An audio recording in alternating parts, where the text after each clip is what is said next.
ya gesi inapita kwenye mitambo yetu, inachujwa kutoa vumbi.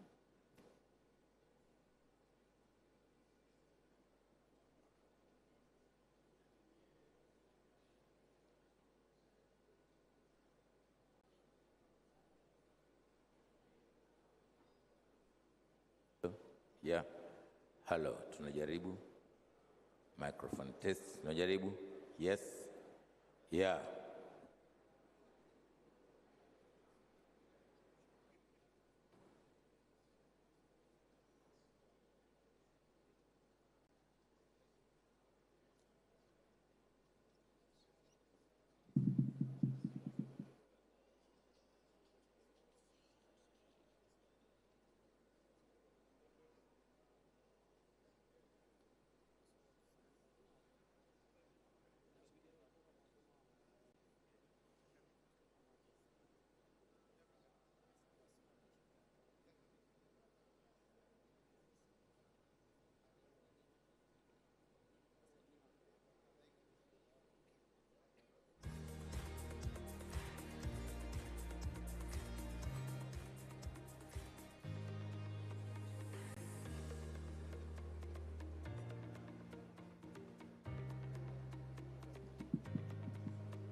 Distinguished delegates, as we can see, our guest of honor is already here.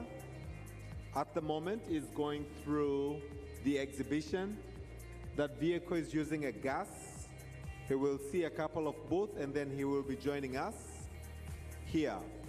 As we wait for him, allow me to bring for a brief introduction of the medical services that we have here, this gentleman right next to me. Karibu. 2 minutes, not more. Good morning, everyone. I'm happy to see you with your happy faces. This is Bright Good Health for everyone. I'm here just to give you the brief on the medical coverage plan that we have here in the conference. I'm Dr. Ashton Inkara from TMHS. We are a medical service provider for this summit, and we will use this platform to introduce you on how we produce and we cover this health plan. We have stationed 2 ambulances. This is LS ambulances that are outside there. The one will be positioned at the main gate, and the other one will be positioned near to the clinic. These emergency ambulances will help us in case of any medical emergency that we realize during the conference and the exhibition. But also we have a containerized clinic.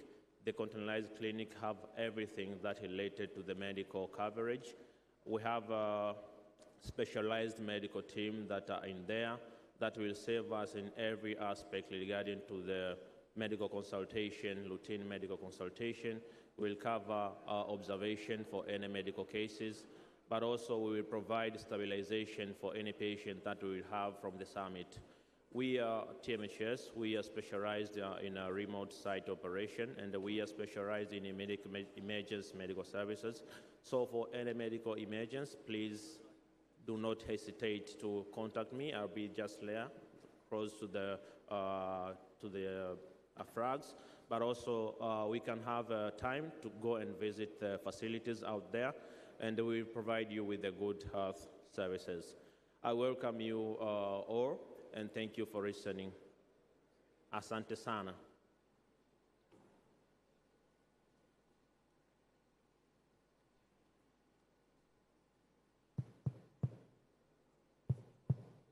So kindly use channel 1 on your translation devices for English. Should you want to follow through in English, it's on channel 1.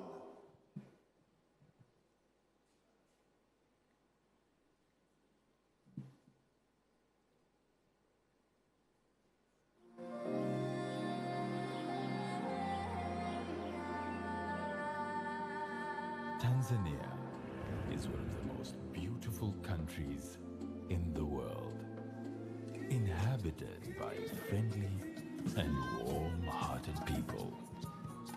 It offers the experienced travelers the unforgettable beauty of nature, wildlife, and beaches.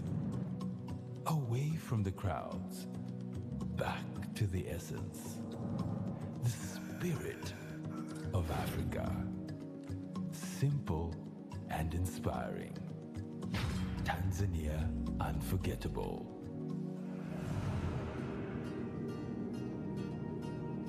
Coming to Tanzania is to visit the unforgettable.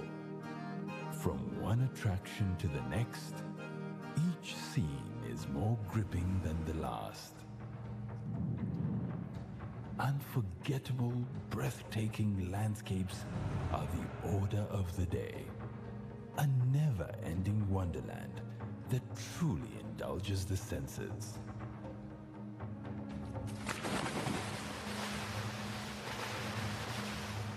With its award-winning national parks, game reserves, mountains, forests, waterfalls, lakes, islands, and endless beaches, you are simply spoiled for choice.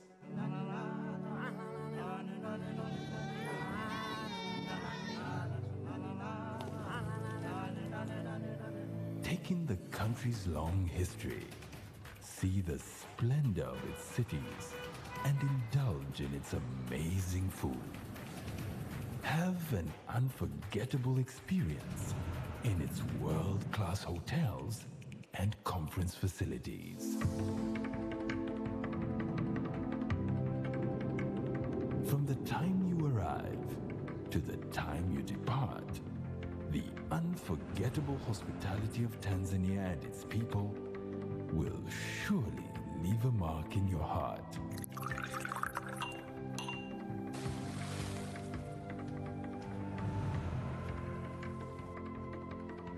Tanzania is home of the spectacular and the epitome of beauty. Fill your life story with beautiful memories you will never want to forget.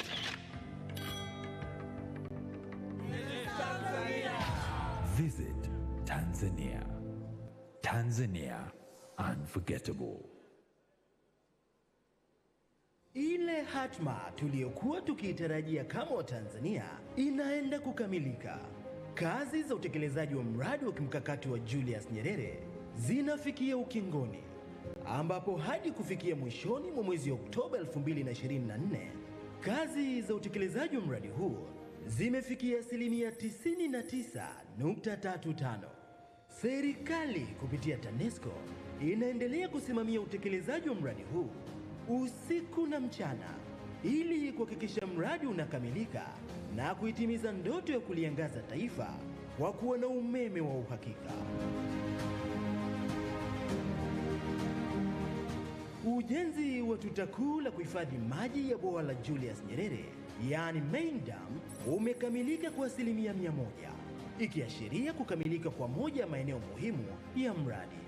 Ukuta huu wote una kimo cha mita 133 kutoka usawa wa ardhi, ambazo ni sawa na urefu wa nyumba ya ghorofa 42. Sio hivyo tu, tuta hili lote lina urefu wa takriban kilomita 1, na katika tuta hili yapo mageti 7 yanayofahamika kama spillway gates, ambayo hutumika kuruhusu ama kuzuia maji kwenda upande wa pili wa mto, yaani downstream. Na haya ni mahandaki matatu ya kupitisha maji, yaani power waterways, ambapo ujenzi wake umekamilika kwa asilimia 100. Mahandaki haya yamejengwa kwa zege zito na nondo na yana kipenyo cha mita 12 kila moja. Cha kufahamu hapa ni kwamba maji yanayopita kwenye mahandaki haya ndiyo yanayokwenda kuzungusha mitambo 9 ya kufua umeme, yaani turbines.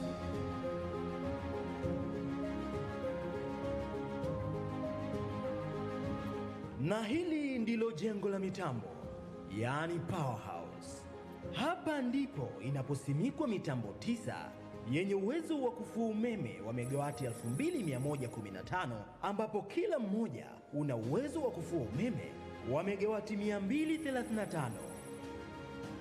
Kutokana na jitihada kubwa zinazofanywa na serikali, tayari mitambo 4, yaani mitambo namba 9, 8, 7 na 6 imekamilika na kuanza kuzalisha umeme, ambapo tayari umeunganishwa kwenye gridi ya taifa.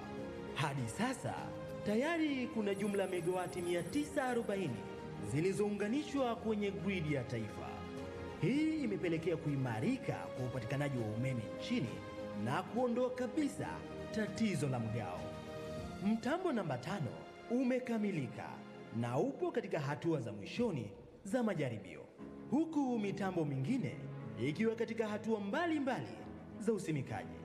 Kwa ujumla, kazi za ujenzi pamoja na usimikaji wa mitambo katika eneo hili zimefikia asilimia 98.39. Distinguished delegates, considering the nature of our meeting as well as our work, it is important that we remain cognizant of the safety features of this place. So allow me to also bring the conference manager to guide us onto the safety features of this conference hall. Karibu.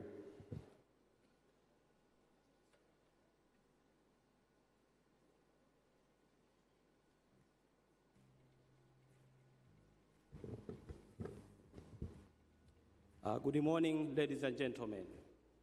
Habarini za asubuhi. My name is Mr. Bruno Kombere Bernard. I'm the head of security here at JNICC. In case of any emergency, we have got the assembly point, which is in front of the building. We have also the emergency exits. All emergency exits are now open. It is on the left side of the building, and on the right side of the building, we can exit on the doors that are opened, and then you get outside via the exits that are now open. But if in the case of any lost and found, we have the reception desk where you can come there and complain for any lost and bring for any found. So please contact us at the reception desk. It is in front of the building on our right side when you are exiting this area. Please come and contact us. My name is Mr. Bruno. In case you have any concern, ask Mr. Bruno. I'm found to, we can ask our ushers or any person that are available who can direct you to where is my office. Please, welcome. Thank you.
In the heart of Africa, there exists a culinary tradition that is not only about food, but a reflection of love, culture, and resilience. African women take immense pride in their role as caretakers and providers of nourishing meals for their families and communities. And for countless decades, cooking continues to be a source of strength and unity in many African societies. But this pride doesn't have to come at a cost. While traditional cooking methods are rich in culture, they also place a heavy burden on African women, affecting their health and well-being. For over 4 decades, I have relied on a wood stove for my everyday life. And if I don't gather firewood, we won't have anything to cook with. The process of gathering firewood is no simple task, often involving grappling with thorns, and there's a risk of getting cut with a machete. After gathering the firewood, I tie it up and carry it back home. I endure severe headache and chest pain upon unloading the heavy load. Cooking with firewood is distressing and smoky, leading to frequent coughing. However, I cook meals for my husband and children.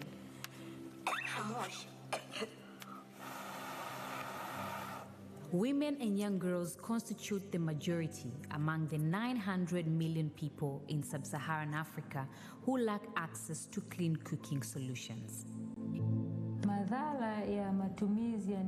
The adverse impact of using traditional cooking fuel on human health can be classified into 2 main categories. The short-term impacts include eye irritation and redness, coughing, flu-like symptoms, headaches, and asthma.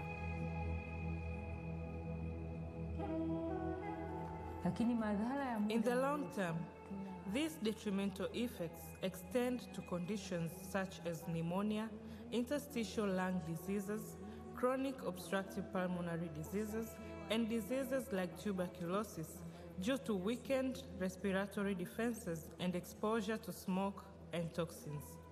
Prolonged exposure can lead to cancer and ultimately death. Traditional cooking practices, particularly in the rural areas, further denies women and girls educational and economic opportunities. I head to the mountains to gather firewood at 6 a.m. in the morning and return at 1 p.m. in the afternoon. I don't like collecting firewood because it leaves me with little time for studying. If there were another cooking option, I wouldn't have to go. Another layer of injustice exists among women whose livelihoods rely on working 6 to 8 hours a day to fetch firewood. Gender-based violence. In Ijava, I faced a situation where a woman was physically assaulted because of her extended absence while gathering firewood. This incident occurred because she took longer than expected. When she arrived home, she was physically attacked. Tragically, the victim was pregnant, and as she was brought to the health facility, our examination confirmed that the assault led to a miscarriage. This incident exemplifies one of the challenges encountered due to traditional cooking methods.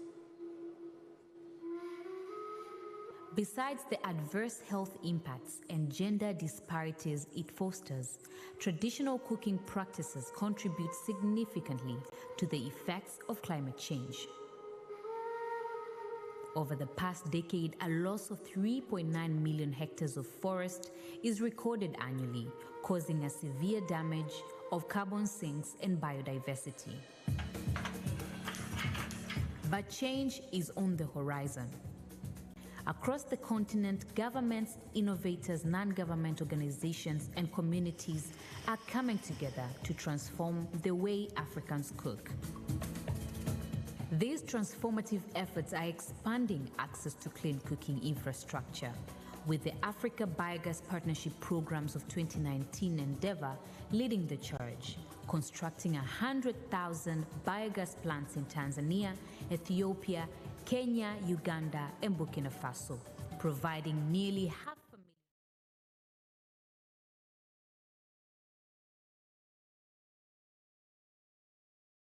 Yeye anatumia teknolojia ya magnetic ambayo anapiga picha alafu anaona mpaka chini ya mwamba na anaweza akasema kama kuna mafuta au gesi. Hatujaitest, lakini kwa kuwa sasa tunaanza naye, tunaamini ndani ya mwaka huu tutakuwa tayari kujua teknolojia inafanya kazi ilivyo au sivyo.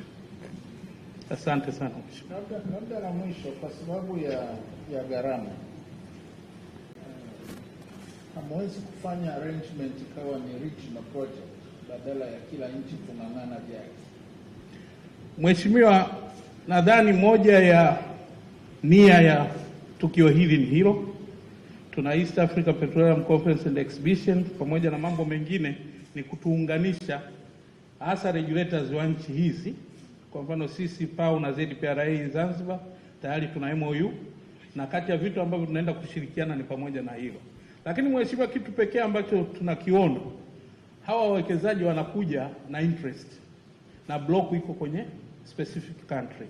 Kwa hiyo huwezi kumfanya yule ambaye anapenda kuja Tanzania umlazimisha aende nchi nyingine. Lakini kwenye kushare data za awali na vitu vingine tuna hiyo nyenzo, na ndio hizo MOU ambazo tumeingia kwa sasa. Asante sana.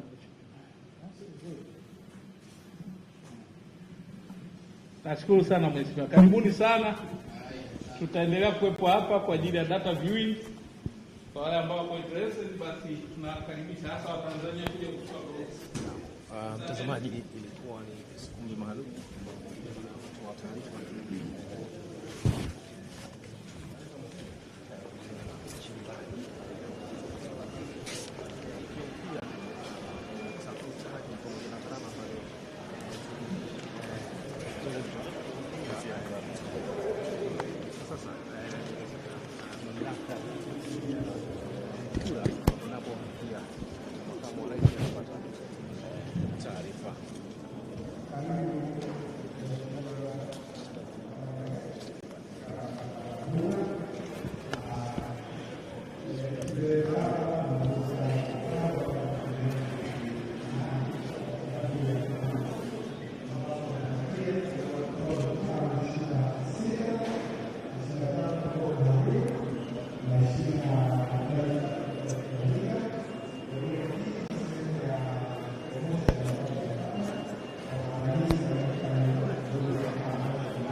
katika bahari kuu.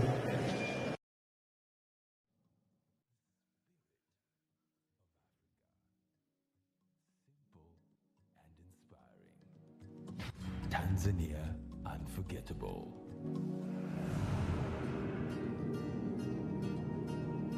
Coming to Tanzania is to mnada zimeshakamilika kama ulivyotolewa kwenye banda la booth ya data room yetu na kuonyeshwa. Kwa hiyo miongoni mbali na kuwa na hiyo data room, tutakuwa na hii booth ambayo inakuwa ni kama road show kwa wale watu wapita njia. Karibu sana. Kwenye uratibu wenu, changamoto kubwa ni changamoto kubwa kwa kipindi cha nyuma, of course sasa hivi kwa la kwanza ambayo tunapokuwa kwenye transition ya kwenda kwenye energy kwenye nishati safi ya kupikia, kumekuwa na hizo changamoto. Wengine wakaambia bana, labda hii itafikia baada ya mwaka fulani itaisha, lakini tunaamini hizo ni propaganda. Bado nishati ya inatokana na mafuta na gesi inahitajika kwa ajili ya kuweza kufikia hiyo transition ambayo tunategemea kwenda. Kwa hiyo ni changamoto ambazo nakusema ziko manageable. So far hatuna changamoto yote ambayo nafikiri inaweza tukasema na tukwamisha kufikia kile ambacho tumekitarajia. Yeah.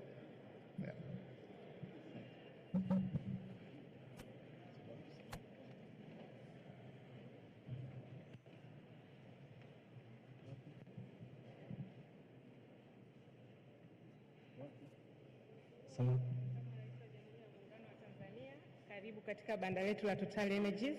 Pamoja na kwamba sisi tunafahamika kwa usambazaji wa mafuta, lakini pia tunazo bidhaa nyingine ambazo tunazisambaza. Nikianza hapo mwanzo utaona kuna mitungi ya gesi ambayo tulianza kuisambaza mwaka jana mwezi wa 7 katika kuunga mkono jitihada za mkakati wa nishati safi ya kupikia, ili na sisi tuwe sehemu ya historia itakapofika mwaka 2034 tuwe sehemu ya kuwawezesha Watanzania 80% kutumia nishati safi ya kupikia. Pamoja na hayo pia sisi ni watengenezaji wa vilainishi vya magari na mitambo ambayo tunazalisha kwenye kiwanda chetu kilichopo cha Ng'ombe, na wanaoendesha mitambo hii ya kisasa kabisa ni vijana wako wa Kitanzania. Upatapo wasaa tunakuomba ufike kuwatembelea na kuona kazi kubwa wanayoifanya. Sisi Total Energies kiulimwengu ni familia moja, na leo hapa tumeungana na wenzetu kutoka Total Energies Uganda ambao wanashirikiana na sisi katika kongamano hili. Asante sana na karibu sana.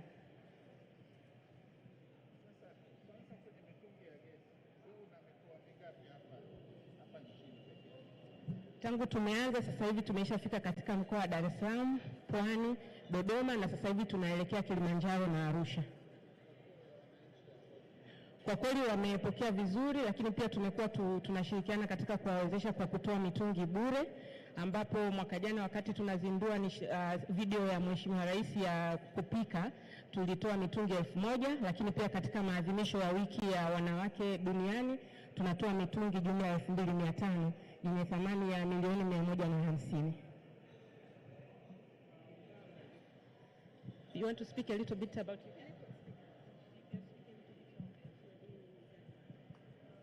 Okay, Your Excellency, it's a pleasure to have you to our booth.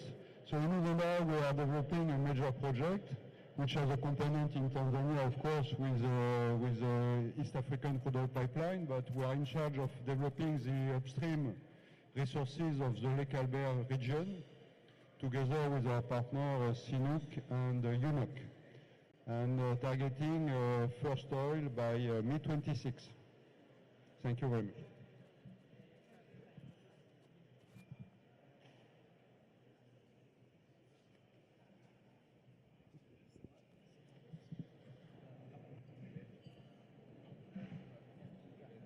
Asante sana Mheshimiwa. Mimi naitwa Mohamed Shum Said, ni mkurugenzi wa ZPRI, ni sasa na PURA kwa kule Zanzibar, na ambayo tuko chini ya Mheshimiwa Waziri wa Uchumi wa Buluu na Uvuvi. Na Zanzibar sasa hivi tuna vitalu 10 ambavyo tunavitangaza kwa wawekezaji wa mafuta na gesi. 2 viko maeneo ya nchi kavu, lakini 8 vipo katika maeneo ya baharini, na sasa hivi interest ipo kubwa. Tunafanya kazi na partner wetu wa PR ambao pia hata wenzetu nao wanashirikiana naye kwa kutangaza nje ya nchi. Kwa hiyo hicho ndicho ambacho tunakifanya hivi sasa hivi, lakini pia tumekuja na zawadi kutoka Zanzibar, spices. Kwa hiyo Mheshimiwa, itakuwa ni mzigo wako. Mna spice, mna sera ya uchumi wa buluu, lakini pia tuna data catalog ambayo inaelezea process nzima kuomba kitalu Zanzibar na jinsi ya kuwekeza Zanzibar. Nakushukuru. Kuhusu mazingira ya uwekezaji kwenye sekta ya gesi. He wants to know about the investment environment and the perspectivity of Zanzibar in the oil and gas. Yeah. Thank you. First of all, on behalf of the industry, I would like to thank you for your East African hospitality. Your Excellency, all protocols observed, thank you for welcoming all of our industry partners to your wonderful country. East Africa is gaining momentum. You can see, I hope, from the attendance, the global attendance, many delegates have traveled here from around the world to hear about the opportunities in East Africa, and in particular, the opportunities available right here in Tanzania, as well as Zanzibar. We had the pleasure of working closely with the team, ZPRA, for the last 12 months, promoting Zanzibar to the world. And I can attest to the fact that there is significant interest in the opportunities that your countries offer. The above ground risk is extremely attractive, and more importantly, the rocks are attractive. Below ground, the subsurface, I know that the partners are excited, the data partners, the multi-client companies are significantly interested to see your opportunities progressed and promoted around the world. And we will collectively as an industry work with you to ensure the best investors are coming here, meeting with you, engaging with you, and working out how to build a sustainable energy future right here in East Africa. So, asante sana, thank you, and it's my pleasure.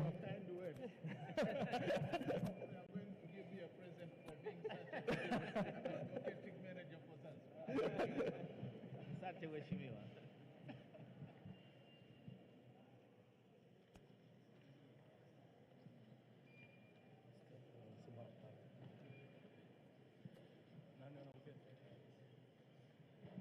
Mheshimiwa Makamu wa Rais, karibu Jumuiya ya Afrika Mashariki. Tunatekeleza nguzo 4 za jumuiya ambazo ni soko la customs union, then tuna common market, kuna monetary union, halafu kuna political federation. Sasa tuko kwenye mchakato, zote zinaendelea, na hapa unavyoona kitabu cha kwanza ni treaty, then kilichofuatia ni common customs union, halafu kuna common market na monetary union. Lakini pia tuna implement competition regulations. Tuna ile competition authority, ni moja ya institution ambazo ziko jumuiya, tuna institution 8 mpaka sasa hivi. Kwa hiyo hii pia tunaweka ushindani kwa watu wetu wa Afrika Mashariki. Karibu sana mgeni. Kuelezea jinsi jumuiya inahusika kwa haya masuala ya oil and gas. Ni vipi utangamano umeendeleza haya masuala kwa mheshimiwa? Mheshimiwa Rais, jumuiya inashiriki kikamilifu kuleta mtangamano wa jumuiya ya Afrika Mashariki katika kusaidiana uvumbuzi wa kutafuta gesi na mafuta katika nchi zetu, na tuna department nzima kabisa pale kwenye jumuiya inayoshughulikia masuala ya mafuta na gesi. Karibu. Tunatunga sera na kuwaleta pamoja wataalamu na kufanya kazi kwa pamoja kama jumuiya moja. Sio kila nchi inafanya kivyake, lakini tunafanya kazi kama jumuiya moja, kutafuta pia hata tunapopata misaada kutoka nje inakuja kama jumuiya, sio kama kila nchi moja moja. Mheshimiwa Rais, ningependa kuongezea pale nyuma tumesikiza swali ambayo umeuliza ni vipi kama jumuiya tunaweza tu negotiate kwa pamoja ili tuweze kubenefit kile inasemekana economies of scale. Katika utangamano na katika jumuiya tunapokuja pamoja tunaweza kuwa na better value, better negotiating, alafu pia tuweze kupunguza gharama za hizi hafla za kutafuta gesi na mafuta. Tunashukuru. Na mwisho basi jumuiya imeweza ningependa kukaribisha kwa sababu juzi tumesherehekea robo karne tangu uanzilishi wa pili wa jumuiya. Kwa hivyo tunaomba tuweze kupokea hii siku ya leo. Asante. Asante. Hilo uliloongezea ni muhimu sana. Ukizungumza na wananchi speed ya integration ndogo. Kwa hiyo yapo maeneo ambayo yanaweza yakatusaidia kwenda pamoja badala ya kila mtu kujikunja peke yake.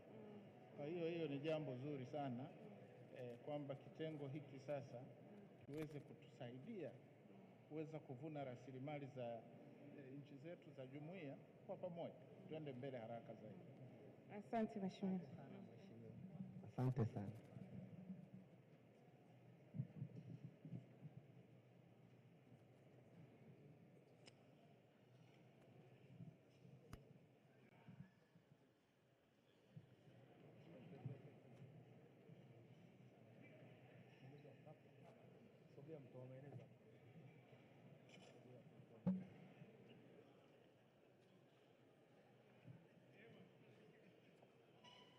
Welcome. Here is Kenya, Minister of Energy and Petroleum. We have reconstituted our blocks from 63 to 50. Out of these 50, we have 10 which are premium, 8 are in offshore, which is shallow, and 2 are in onshore. And for the Lokicha project, we are looking for a strategic partner. We have one block, which is L8, which has discoveries of gas, and another block A3, which has discoveries of gas. We are looking for investor to come in. Thank you.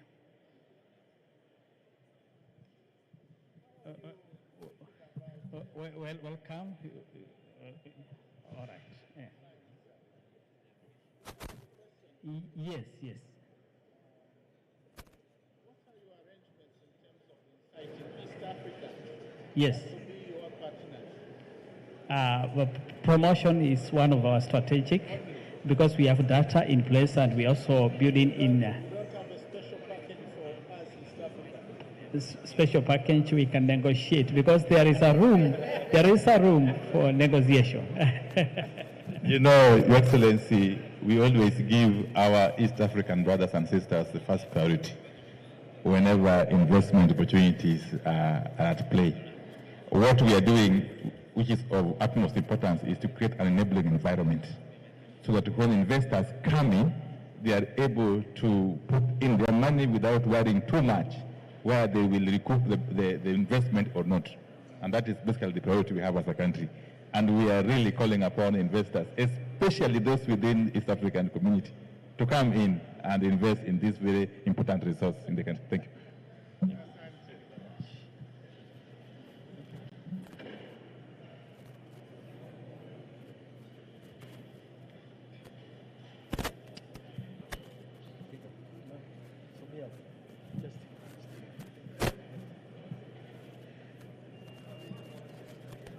As President of Tanzania, I would like to welcome you in Somalia area.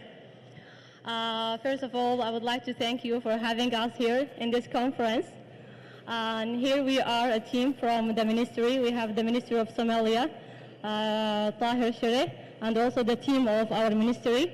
Here I would like to show you the prosperity and opportunities that Somalia have. As you can see here in our structure is here. It's showing that we have continuously growth with the high maturity opportunities in Somalia. So after we do this analysis to our data, we discover that that Somalia has a good prosperity and good opportunity for investing the oils and gas. As you can see here, Vice President, that these are our blocks. We have more than 30 blocks that we are opening for investors. And we also licensed more than 13 blocks now in offshore Somalia and 3 blocks onshore Somalia. Totally we have 16 blocks, 13 blocks offshore and 3 blocks onshore. Currently we have an exploration activities in Somalia. We are doing 3D seismic in 2 blocks now with the TPO company, which is a Turkish company. And also we have some activities which we're gonna do in Somalia by laboratory company that we are going to do a 3D seismic in 3 blocks now in 2025, and we still continues now.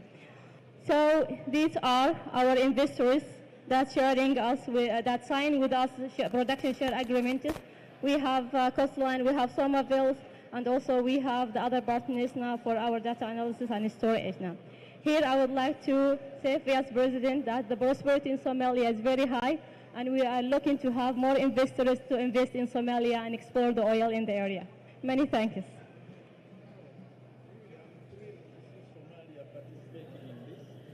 Yeah, thank you so much. Thank you so much.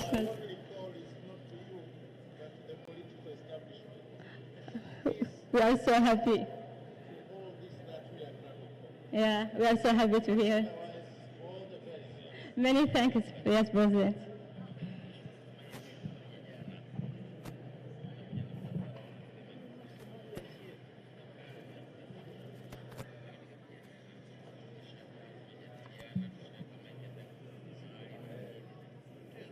Good morning, sir. Good morning, delegation.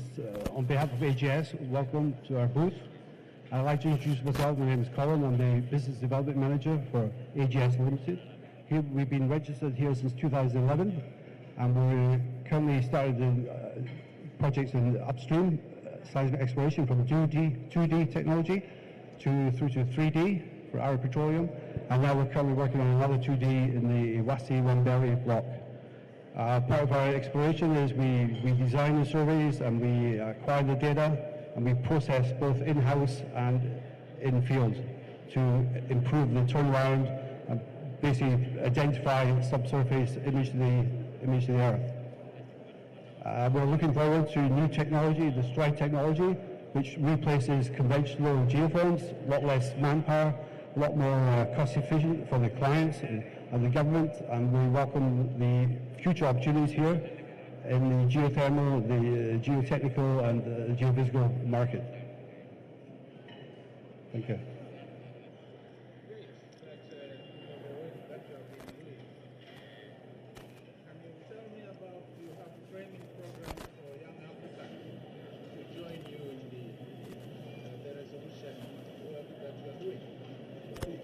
Yes, we do. We currently hire from local universities.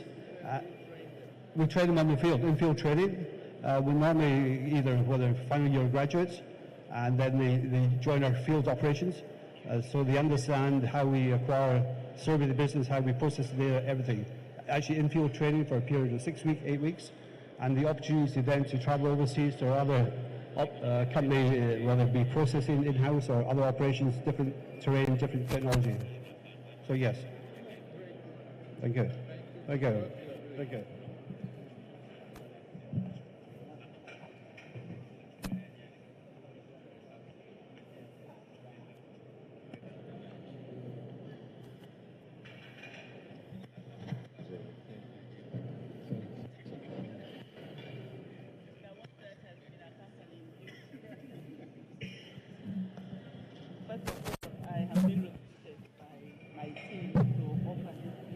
Uganda's old journey to you for further reference, and I want to Thank you. Thank you so much. Thank you. And greetings from President Yoweri Kaguta Museveni. Thank you. Your Excellency, Vice President, United Republic of Tanzania, you are welcome to Ugandan booth. I'm Frank Mugisha, Commission, Petroleum Upstream Department.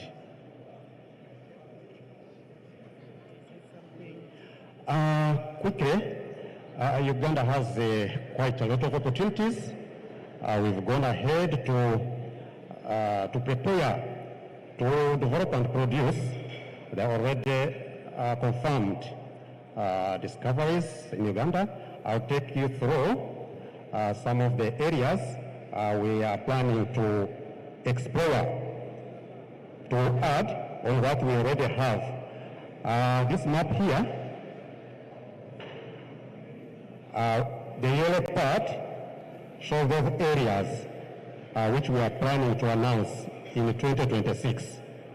They are quite potential because the success rate in Uganda is over 88%.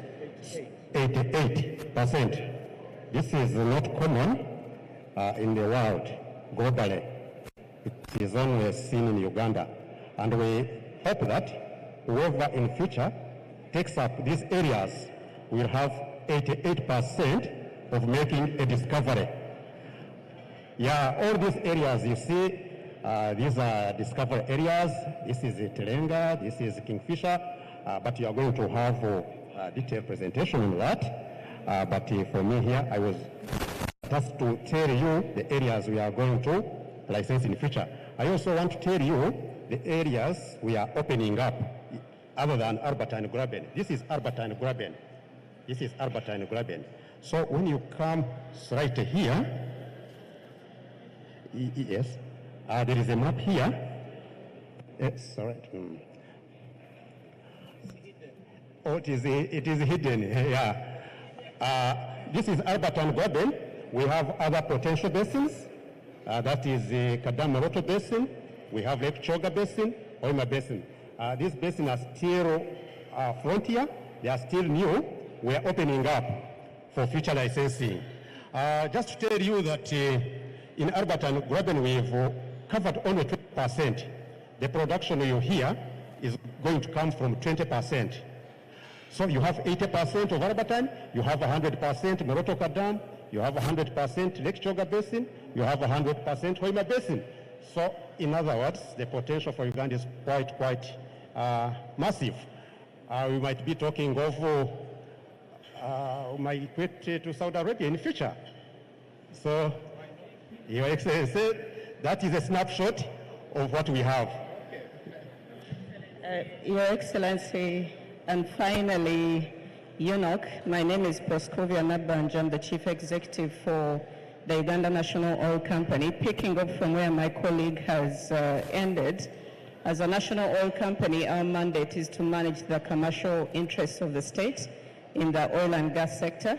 So together with our joint venture partners, some of whom you've visited already, Total Energies and the China National Offshore Oil Corporation, we are part of the Tilenga development, and we are part of the Kingfisher development, and the intent is to produce close to 230,000 barrels of oil per day. The commercialization plan for those two projects is two ways: through the East African Crude Oil Pipeline, in which Tanzania is also a party, participating at 15%, ourselves 15%, together with CNOOC and Total Energies.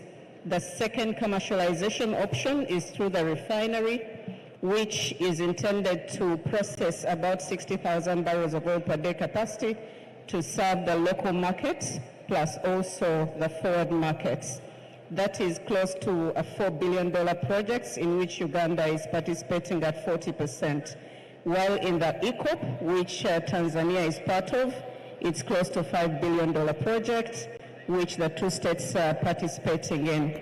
Then there is also development of a petrol-based industrial park, and this complex is intended to set up industries that feed off the products of the refinery, but also supply goods and services. And some of the industries we're looking at are petrochem, fertilizer complexes, cold chain, and the beauty of this is there is also the second export route using the second international pipeline. And of recent, we've also started trading in petroleum products. We are the sole importers of petroleum products for Uganda, and today we are serving the entire Ugandan market with close to 210 million liters per month. We also run storage terminals, one that is 100% operated by the National Oil Company, 30 million liters, and we'll be setting up another one with a capacity of 320 million liters, again to serve the local market and the international market. Your Excellency, that's the Uganda National Oil Company, and welcome once again to the Uganda showcasing the projects that we have. Thank you. Excellent.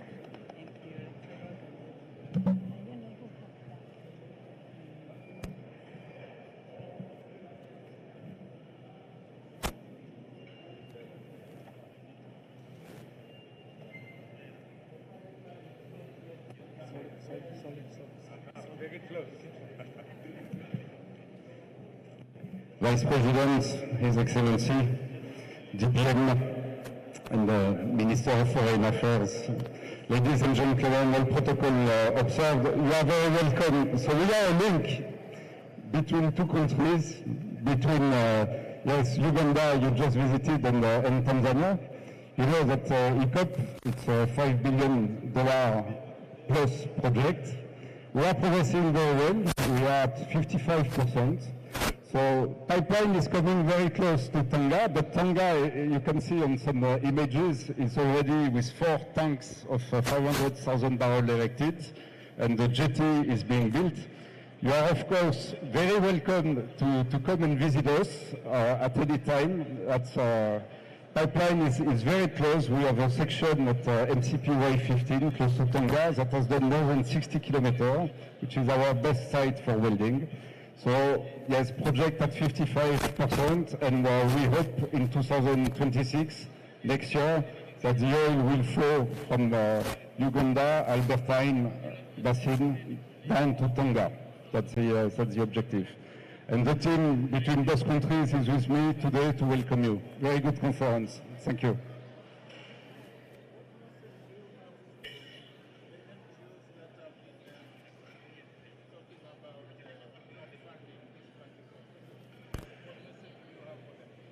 that they are helping us to be perfect and excellent, and that I think with your support, we are reaching the highest standards ever. So yes, they help us to be better. So thanks, I thank them, honestly. Thank you.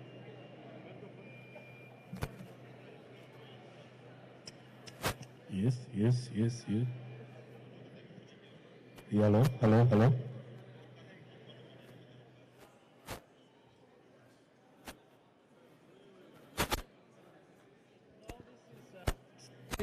And Your Excellencies, welcome to our stand.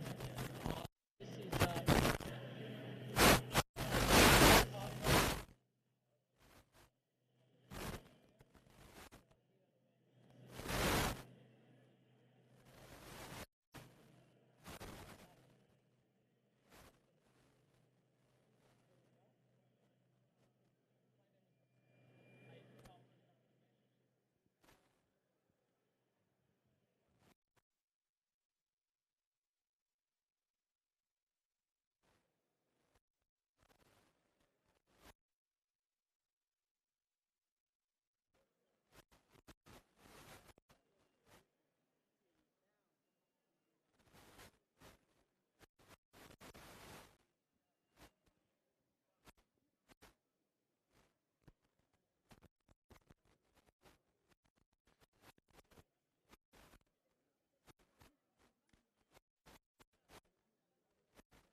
Distinguished delegates, this is about the final booth. This is more or less the final booth where the guest of honor is receiving some details about Puma Energies. So any moment now, any moment, if he wishes to stop at Boyle or proceed straight into the room, I will provide that guidance. And as he comes, we will all be upstanding, led by the brass band to usher him in. And while remain standing, we shall be led again for the anthems. Karibuni sana.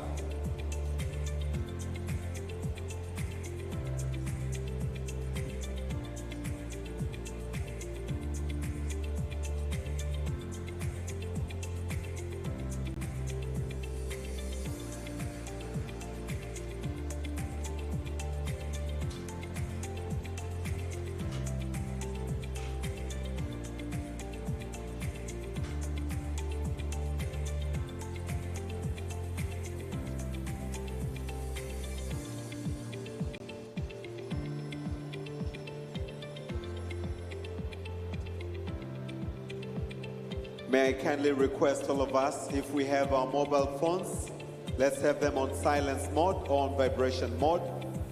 May I request that we put our mobile phones on vibration mode, and kindly take a note that we shall display a QR code where they will be putting all the photos for the session, so kindly try in as much as possible to avoid taking photos using your mobile phones. Thank you. May I request the technical team to display the QR code for the conference program. Technical team, kindly display the QR code for the conference program so we can all be able to scan it, download it, and follow through it. Thank you.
Distinguished delegates,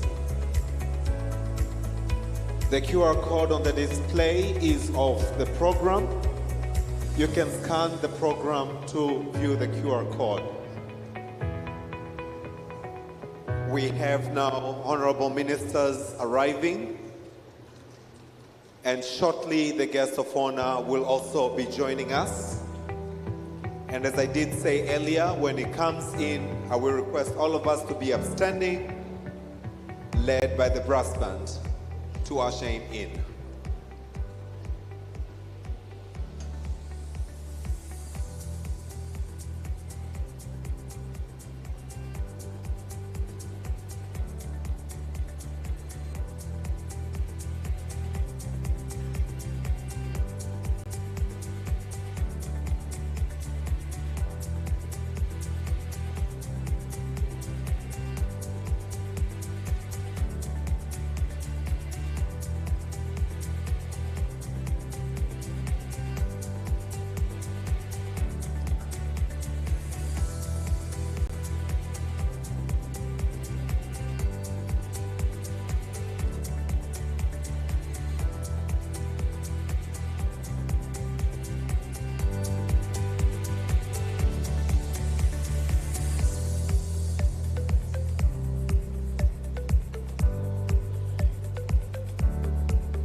So distinguished excellencies, ladies and gentlemen, momentarily, the Deputy Prime Minister of the United Republic of Tanzania and the Minister of Energy will be coming in.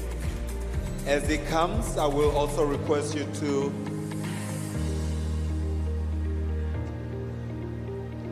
he will also be coming with the guest of honor, and as they will be coming, I will request all of us to be upstanding, and that activity will be happening any moment now.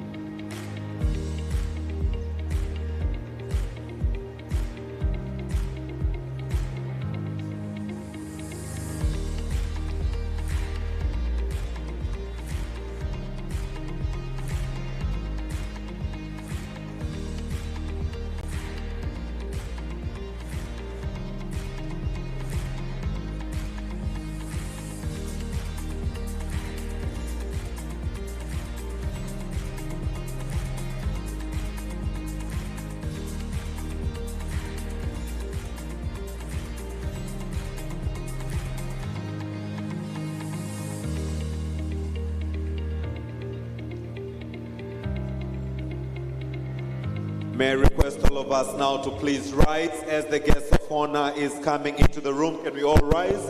Brass band. Let's clap our hands as the guest of honor is coming into the room.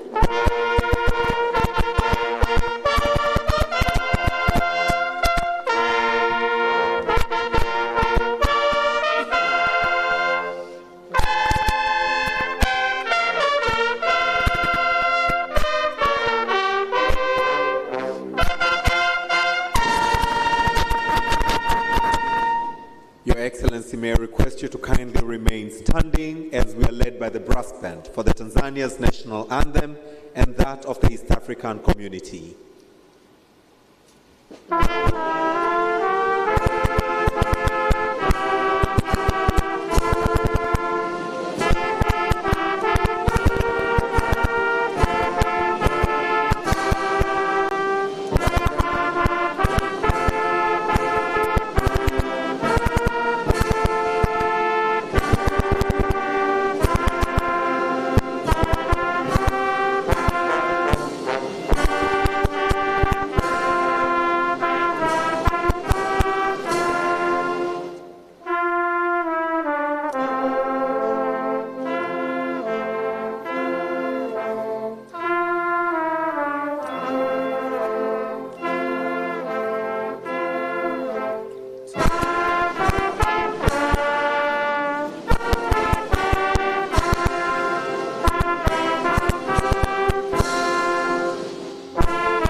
Let us clap our hands as we take our seats. Your Excellency, please take your seat.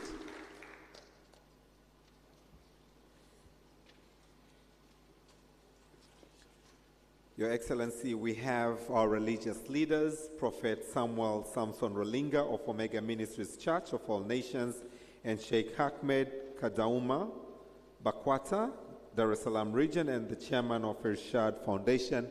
Allow me to kindly invite them to lead us through the opening prayers. Karibuni. Prophet Samuel Rolinga.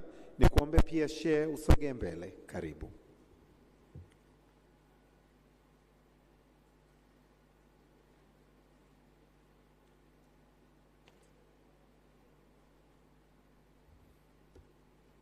Mheshimiwa mgeni rasmi Dr. Philipo Isidori Mpango, Mheshimiwa Dr. Mashaka Biteko, Naibu Waziri Mkuu, waheshimiwa mawaziri wote, Mheshimiwa Mkuu wa Mkoa Albert Chalamila na wageni wote wa kutokea katika mkutano huu wa nchi hizi za ukanda wa Afrika Mashariki, ni wasalimu wote kwa jina la Yesu Kristo. Nikukumbushe kidogo kwamba leo tumeanza mwezi wetu wa kuingia kwenye Kwaresima. Ni wasii wa Kristo wote katika mwezi huu ambapo tunakuwa tukikumbuka mateso ya Bwana wetu Yesu Kristo. Basi wote tuwe katika kuliombea taifa letu la Tanzania, lakini na wenzetu wa Islam pia ambao tuko katika mwezi mtukufu wa Ramadhani. Basi wote kwa pamoja tukumbuke kuliombea taifa letu la Tanzania, hasa katika mwaka huu wa uchaguzi. Na pia hii ni wiki ya wanawake, pia tukumbuke kumwombea Daktari Samia Suluhu Hassan kwa niaba ya wanawake wote na mwanamke wa pekee katika ukanda wetu wa East Africa kuwa rais wa kwanza mwanamke. Basi baada ya kusema hayo, niombe tuinamisha vichwa vyetu kwa heshima tuweze kuomba. Baba, katika jina la Yesu Kristo wa Nazareth mwana mle hai, ninakushukuru kwa ajili ya wakati mwema huu ambao Mungu umetupa kuwa pamoja hapa katika siku nyingine tena kwenye mkutano huu wa petroleum na gas ambao Mungu umetupa katika taifa letu. Mungu, tuseme nini zaidi ya tunu na upekee mkubwa uliotupa kama kinara katika nchi zetu za Afrika na East Africa kuwa nchi ya amani Tanzania. Ndio maana tunaona mikutano mingi inakuja hapa na viongozi wengi wanakuja hapa. Mungu, tunasema ni asante kwa ajili ya wakati huu mwema. Lakini Mungu, tunajua kabisa sisi kama waja wako ni mwezi wa Ramadhani, lakini pia ni mwezi wa Kwaresima. Tunaomba utusamee, uturehemu, ututakase, uyafute makosa yetu na utuondolee adhabu na kutupunguzia kila aina ya uovu ndani ya maisha yetu. Mungu, tunaomba utupe kibali na damu ya Yesu Kristo ikatuoshe. Zaidi ya yote Mungu, na ukabidhi mkutano huu wa 11 katika taifa letu la Tanzania ukawe mkutano wa amani. Fungua fursa, fungua kila ambaye yeyote anayetakiwa kubarikiwa na mkutano huu. Baba, ninaachilia ulinzi wa damu ya Yesu katika ukumbi wote wa mkutano katika jina la Baba na la Mwana na la Roho Mtakatifu. Amen. Asante sana.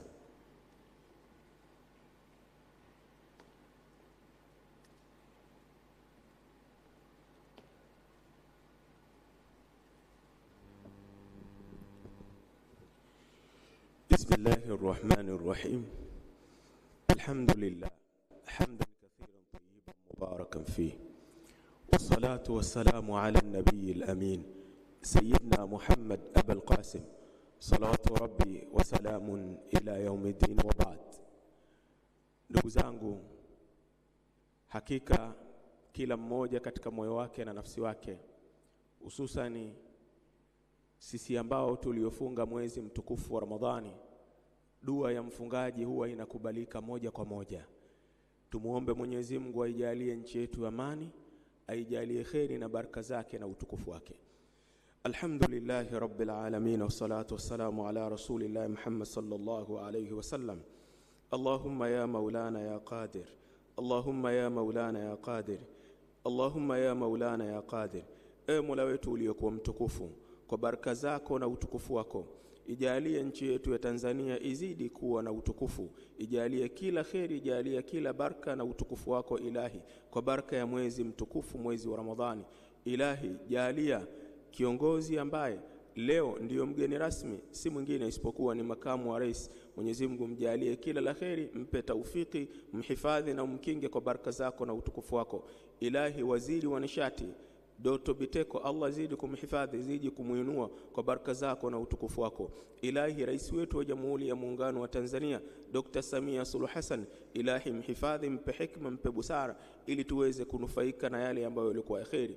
Ilahi, Afrika yetu unaiona tumekaa katika mkutano huu, tumekaa katika kikazi hichi, hatuna tunachofanya isipokuwa ni kufanya yale ambayo yaliyokuwa mazuri katika mustakabali wa Afrika yetu na duniani kote kwa pamoja. Ilahi tupe yaliokuwa kheri na utukinge na yote yaliokuwa shari. Wa sallallahu ala sayyidina Muhammadin wa ala alihi wa sahbihi wasallam walhamdulillahi rabbil alamin.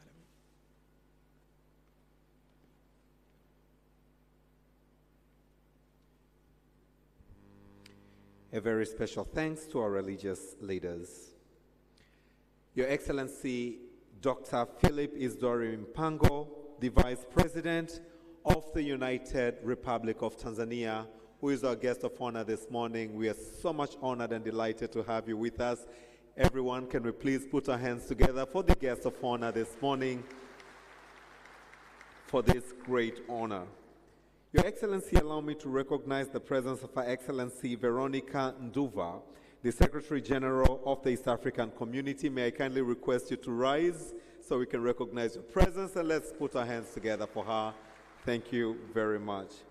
Your Excellency, allow me to recognize the presence of Honorable Dr. Mashaka Biteko, Deputy Prime Minister and the Minister of Energy of the United Republic of Tanzania, who is our host at this conference.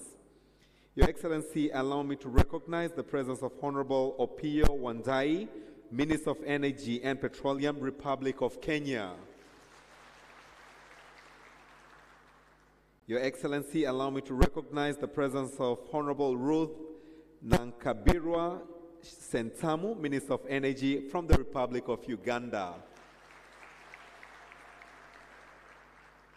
Your Excellency, allow me to recognize the presence of Honorable Dahir Shaya Mohammed, Minister of Petroleum Mineral Resources from the Republic of Somalia.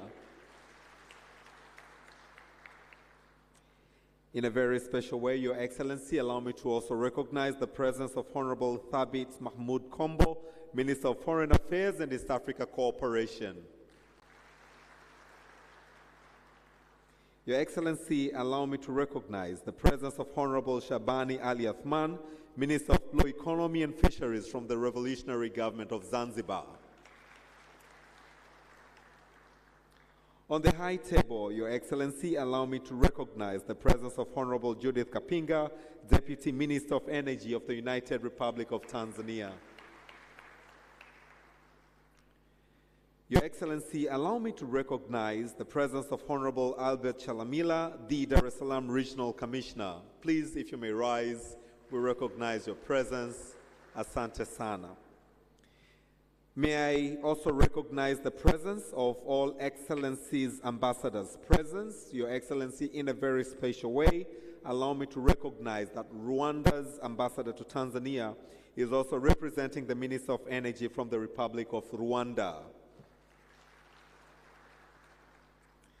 Your Excellency, allow me to also recognize the presence of honorable chairs of permanent parliamentary committees present from across the region. All the chairs of permanent parliamentary committees, if you may kindly rise so we can recognize your presence. Thank you very much.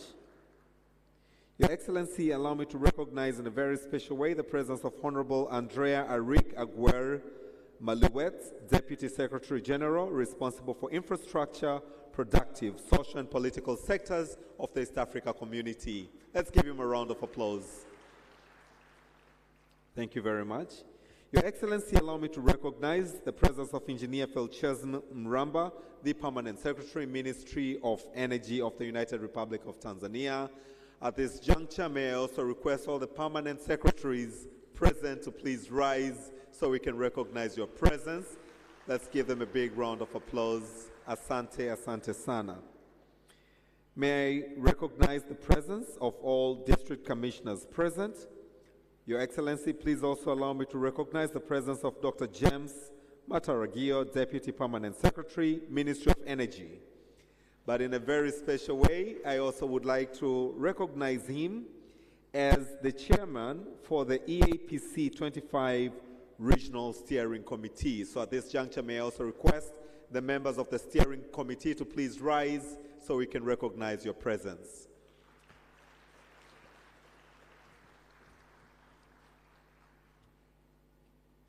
Thank you very much. Your Excellency, allow me to recognize the presence of Honorable Florence Namuyangu, Minister of State for Buyango Affairs from the Republic of Uganda. Very honored to have you with us. Thank you very much. Your Excellency, allow me to also recognize in a very special way the presence of Donald Kaberuka, economist and former president of the African Development Bank. Thank you very much. If you can kindly, sir, if you can kindly rise. If you can please stand up so we can recognize your presence. Let's give him a round of applause. Thank you very much. Your Excellency, this is a regional conference, and at this juncture, allow me to call upon country delegates that are present with us this morning. To begin with, all delegates from Rwanda, if you may please rise. Rwanda. Let's give them a round of applause. Thank you for coming. Burundi. Thank you, Rwanda. Burundi, delegates from Burundi. Let's give them a round of applause. Delegates from Uganda. Uganda. We can see also from the top. Thank you very much. Somalia. Delegates from Somalia. Let's give them a round of applause. Delegates from Kenya.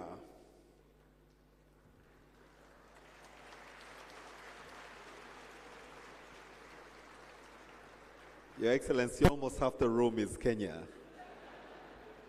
Delighted to have them with us, but not to forget the host, Tanzania. Can we all please rise and recognize the presence of delegates from Tanzania? Thank you very much. Kindly take your seats. Your Excellency, allow me to also recognize the presence of all board chairpersons from across the region, this being a regional conference, but allow me in a very special way to recognize the presence of Honorable Professor Mark Mondosia, Chairman of the Board of Ewura, is with us. Asante sana, Professor. At this juncture as well, from across the region, may I recognize the presence of all board members present. Guests of honor, allow me to also recognize the presence of all heads of government agencies present from across the region, all distinguished sponsors from across the region, all heads of private sector and investors from across the region. Guests of honor, we have distinguished speakers and panelists from across the region, our religious leaders, distinguished invited guests, members of the press, without to forget to mention, honorable guests of honor, that we are live on TBC and other various channels. Distinguished guests, ladies and gentlemen, Jamhuri ya Muungano wa Tanzania. I take a singular honor to welcome you all to the 11th East African Petroleum Conference and Exhibition, which is happening here in Dar es Salaam, Tanzania, this 2025. Your Excellency, this conference aims to bring or has brought together East African partner states and stakeholders to discuss plans and strategies for just energy transition. We are guided by the theme Unlocking Investment in Future Energy, the role of petroleum resources in the energy mix for sustainable development in East Africa. I will mention momentarily all our sponsors, but before I do that, Your Excellency, allow me now to invite for the remarks of the steering committee, the chairman, Dr. James P. Mataragio of the Regional Steering Committee. His remarks will be followed by the welcoming and introductory remarks by Engineer Philchezi Mramba, the Permanent Secretary, Ministry of Energy. As is already on the stage, let's also usher him with a round of applause. Karibu.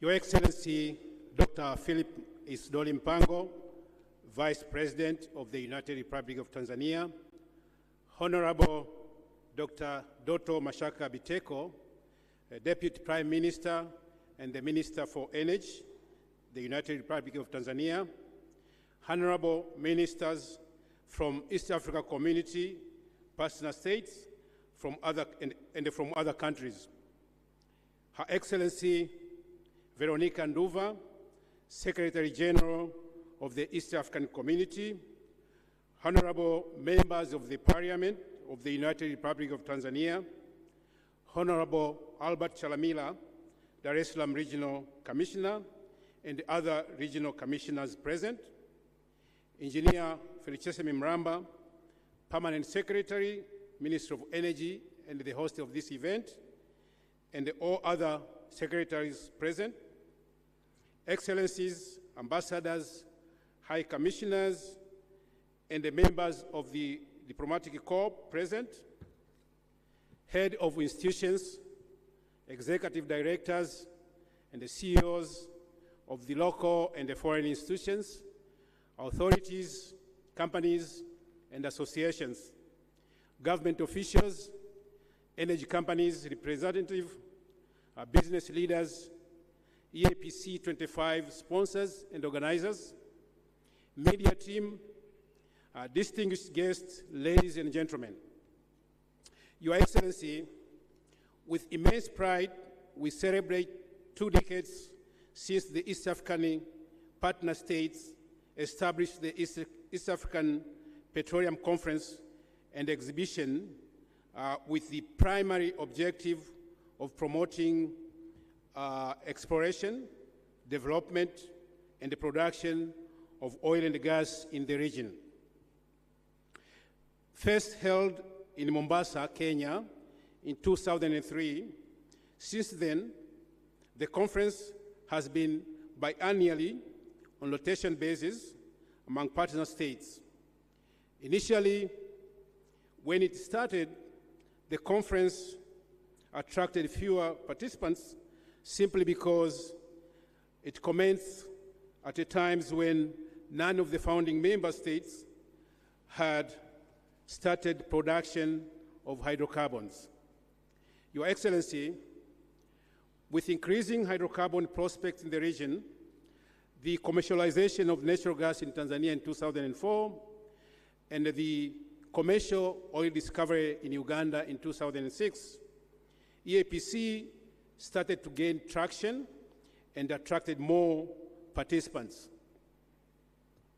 The conference and exhibition attained prominence when several petroleum discoveries were made from the mid-2000 up to 2015 due to increased exploration activities.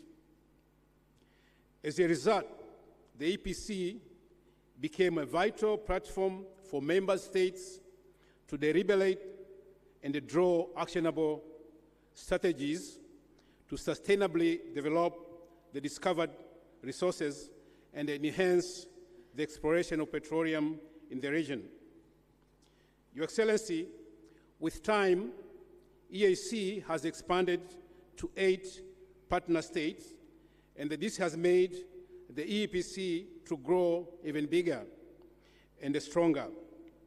The conference and exhibition have snowballed into a big event, attracting more than 1,000 participants from the government institutions, major and independent internationals, energy companies, as well as service providers, financial institutions, non-governmental organizations.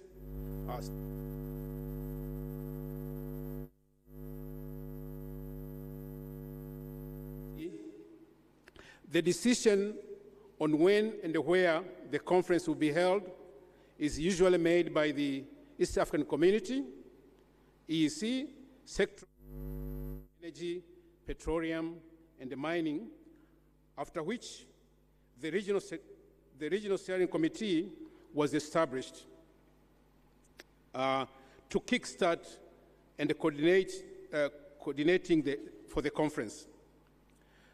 The steering committee is made up of representatives from all the partner states, and backing the steering committee in preparation is the National Organizing Committee, comprising members from the host country.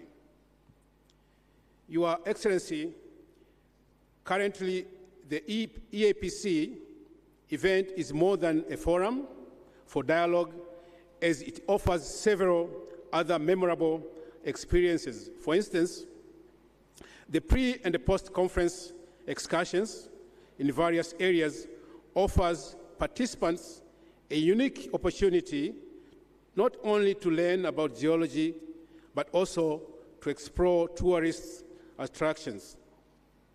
Your Excellency, over the years, the EAPC event has evolved to become an important platform for member states to showcase hydrocarbon potential of the region and to promote available investment opportunities. Accordingly, partner states have used this platform to launch licensing rounds, appraise the world on the progress of the hydrocarbon exploration and the development in their countries, and to draw resolution on sustainable exploration and the development of hydrocarbons in the region. Further, the participants have had unique opportunity to present and discuss several topics about energy sector through which participants exchange ideas and increase their understanding of solving energy challenges. Your Excellency, now allow me to use this opportunity to thank the East African Community Secretariat and the Steering Committee members for their trust in me that I could chair and lead preparation for this event.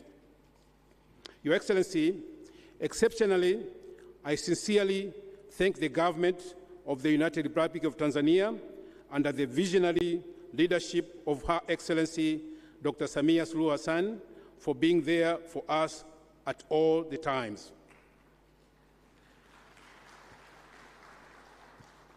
Further, we appreciate the support provided to us by the Minister of Energy, by the Minister of Foreign Affairs and the East African Community, East African Operation and Tanzania Minister of Energy in the cause of making this event successful.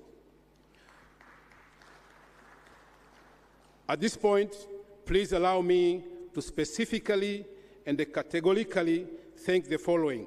First, Honorable Mashaka Biteko, the Deputy Prime Minister and the Minister of Energy of the United Republic of Tanzania, for his invaluable guidance that enabled us to successfully undertake this event.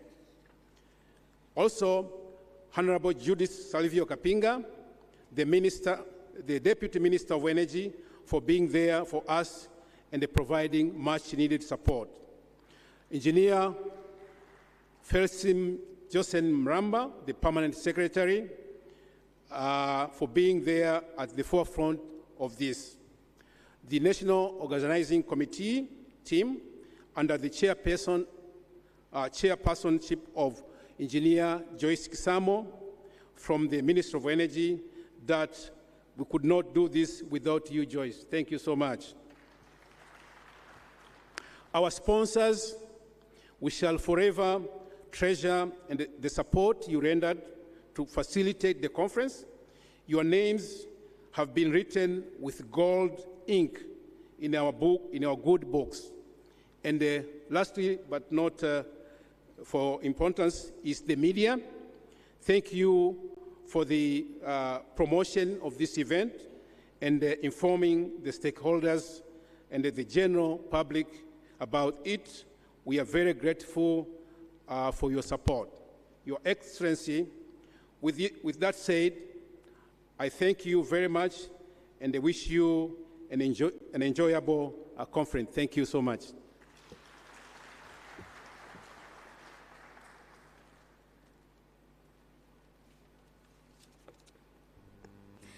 Let's once again give a round of applause to Dr. Mataragio. Asante sana, Doctor, tunakushukuru sana. Your Excellency, before the welcoming and introductory remark of P.S. Mramba, Permanent Secretary from the Ministry of Energy, allow me please to recognize our esteemed sponsors who have been sponsored us across the region. I would like to recognize the sponsorship from Tanzania Petroleum Development Corporation, TPDC. Makofi tafadhali kwao. Also, we'd like to recognize the sponsorship from Petroleum Upstream Regulatory Authority, PURA, in Tanzania. Also, we really thank you so much, the Energy and Water Utility Regulatory Authority, EWURA, in Tanzania. Without forget the Petroleum Bulk Procurement Agency, PBPA, in Tanzania. The Rural Energy Agency, REA, here in Tanzania. We also recognize the sponsorship from Ara Petroleum Tanzania Limited, Africa Geophysical Services, AGS, Oilcom Tanzania Limited, Uganda National Oil Company, UNOC. Thank you very much. National Microfinance Bank, NMB. Also, we would like to say thank you very much for the sponsorship from Tanzania International Petroleum Reserve, TIPA.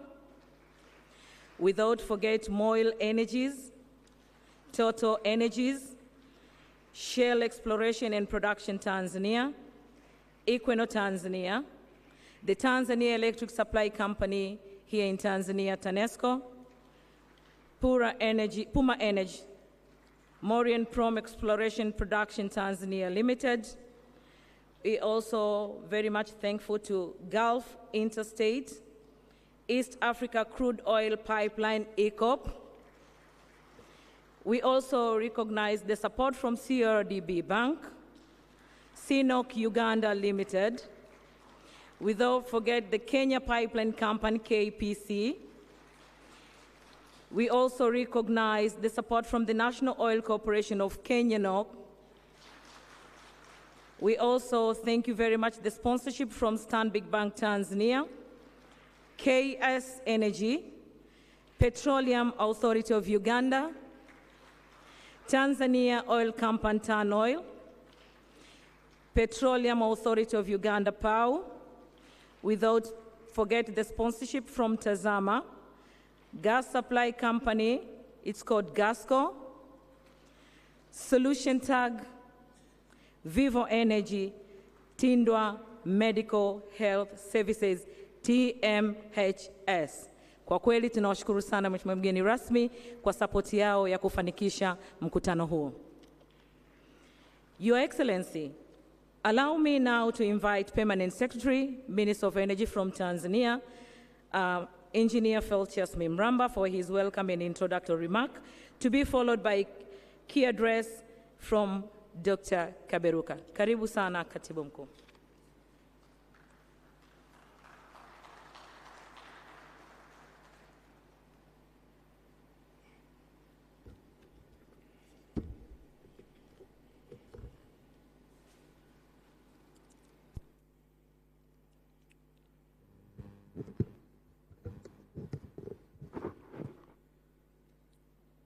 Your Excellency, Dr. Philip Isidore Mpango, Vice President of the United Republic of Tanzania,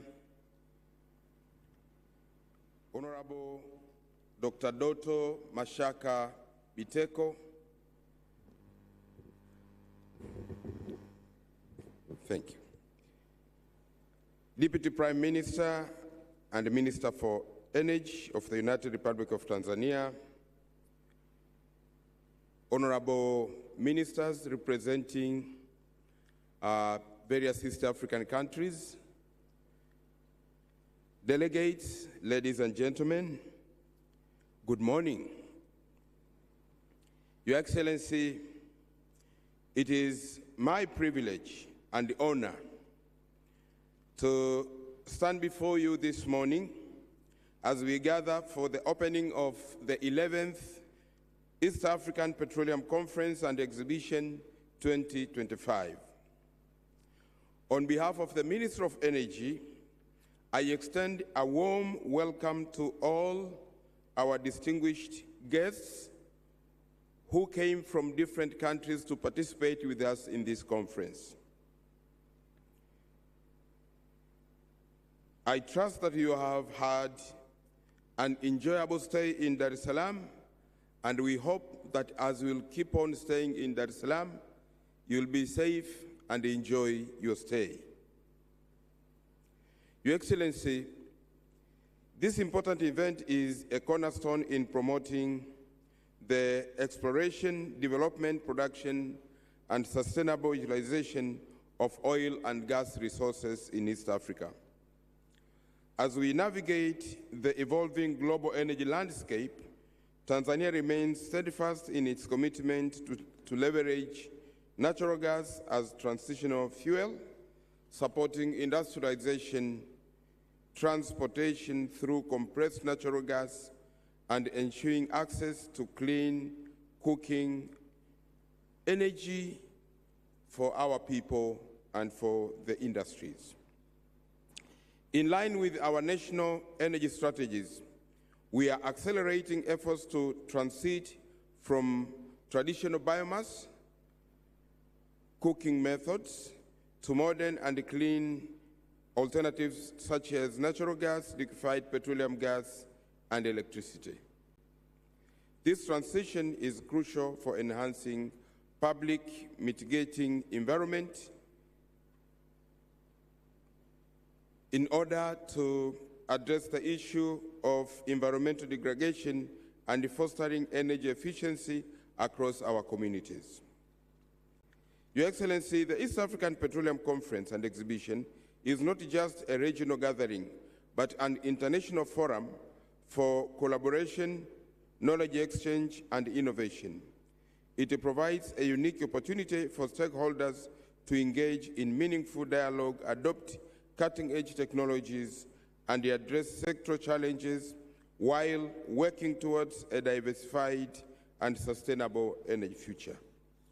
For Tanzania, hosting this conference is a privilege, as it allows us to exchange experience, build a stronger partnership, and deepen regional cooperation in the oil and gas sector, while also advancing the broader energy transition agenda.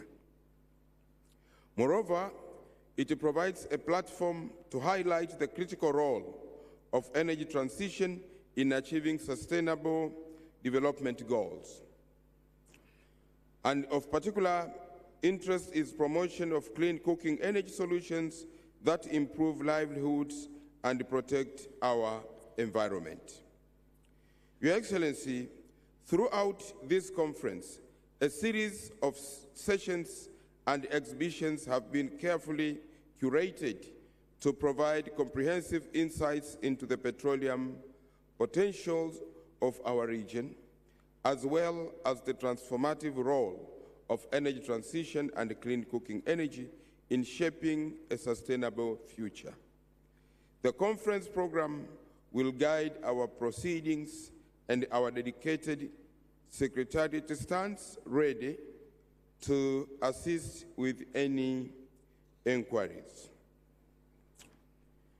Your Excellency, as I conclude, I want to extend my sincere appreciation to the organizing committee for their tireless efforts in making this conference a reality. I also wish to acknowledge and thank our sponsors for their invaluable support in ensuring the success of this event. Your Excellency, I know that introduction was done, and one of my role was to do the welcoming remarks as well as doing round of introductions. Now, Your Excellency, allow me to introduce few people who were not covered in the introduction done by the Master of Ceremony. And to start with, let me recognize presence of regional commissioners who are with us today.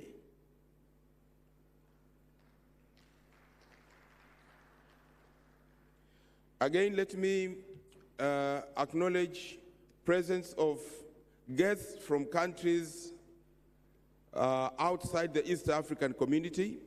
And here we have guests from the SADC and other friendly countries.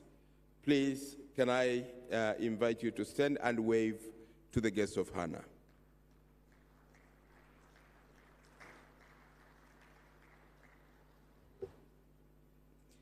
Your Excellency, we also have a big team from the media who are with us today. If you can just wave. We have representatives from high learning institutions, universities, and other high learning institutions. If you can rise and wave.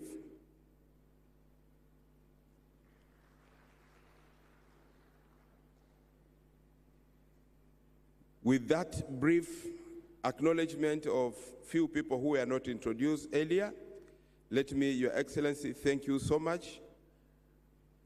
And again, invite all of you, especially those who are coming from outside Tanzania, and say, feel at home in Tanzania for these few days. Asante sana.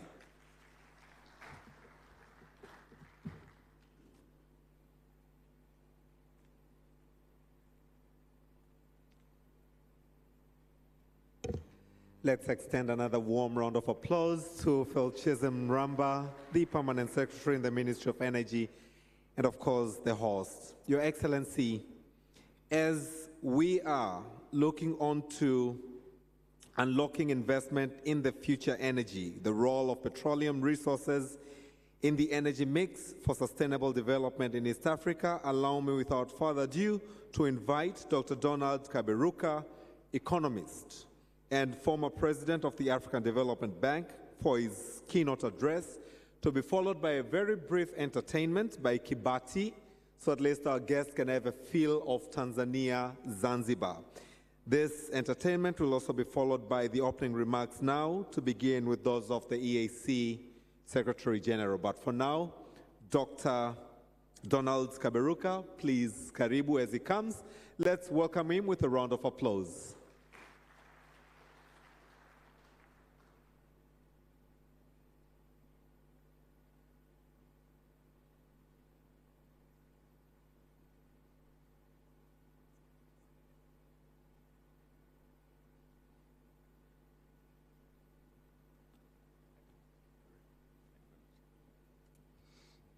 Thank you.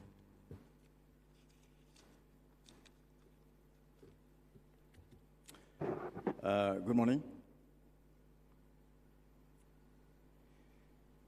Guests of honor, excellencies, friends,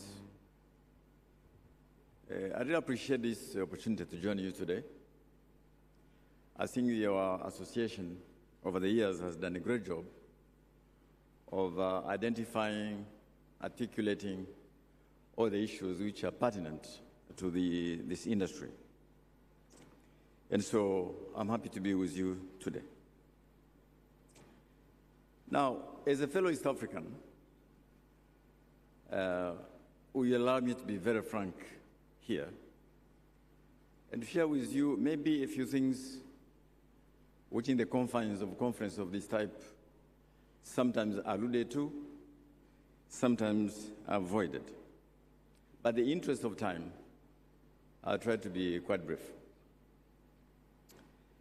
So, between 2000 and 2008, I was partly president of the African Development Bank, and I observed a very unique phenomenon that, as Vice President you know very well, after years of decline in Africa, from the turn of this millennium, African countries began to grow very, very fast, above 7%, 8%. Now, the first thing I want to say to you is that the fastest growing region in that period was East Africa. And yet, East Africa then had no oil, no gas. It was performing much better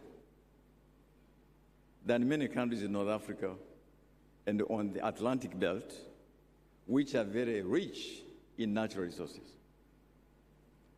I want you to reflect on this.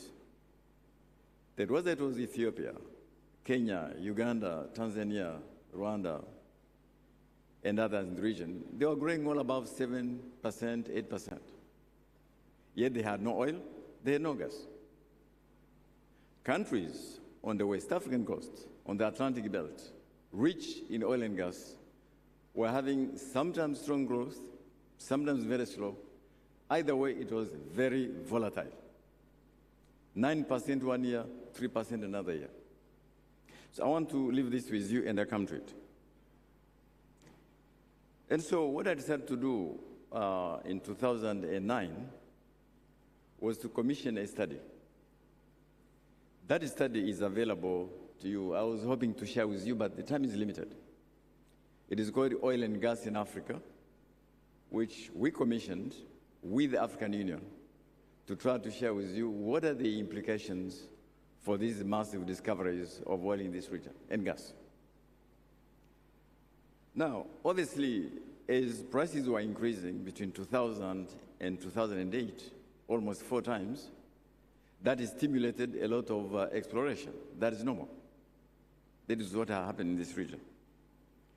And so I watched something, again, quite unique, because as oil prices go up, if you're an exporting country, obviously you get more revenues. If you're an importing country, your balance of payments, your currencies come under pressure. So there were 2 groups of countries in Africa, those benefiting from the increased revenues and those who are seeing pressure on their balance of payments. That too is very normal. So I chose to do this study. I really hope you can look it up. And I had the following reasons why I thought this study was very important, and I really want to recommend it to you. The first one, so how come the East African region, which had no oil and gas, were doing much better than those areas with oil and gas? We needed to dig in and find out what were the reasons. Number 2, this was 2009, immediately after the global financial crisis. At the beginning of the financial crisis, there was, in the international media, a very naive, rather lazy assumption that Africa would be the continent to suffer the most. Yes, we were bruised, but we actually emerged from the financial crisis much stronger than people thought. That too, for me, was quite important. And number 3, I was concerned about the euphoria and the implications of euphoria on economic policy. Oil is coming, gas is coming, so all the issues will be resolved. And I was concerned about what, again, our distinguished guest of honor know very well, this thing called the paradox of plenty. In common language, they call it the Dutch disease, i.e., as countries discover these natural resources, okay, because of the macroeconomic issues I don't want to go into today, other sectors, especially agriculture, suffer very badly. And so countries who are self-sufficient in food suddenly become net importers of food, jobs get lost, the enclave economy develops, and there are no linkages with the rest of the economy. The first reason I was keen to look into this was that some countries, they discover these resources, decide to set up special funds known as sovereign wealth funds, or what some people call intergenerational funds. That is to say, as you recoup all these resources, you don't spend all of it, you save a lot of it for future generations, which is a very good thing to do. Botswana has done this for years, and Libya as well. And so many of these countries were keen to set up the sovereign wealth funds. But it was not working quite well. And I was keen to understand, so, if you want to set up a sovereign wealth fund, as I'm sure many of you will do, what kind of sovereign wealth fund would that be? It could be a fund for a rainy day, a counter-cyclical fund. It could be a fund for investment, or it could be a fund for future generations.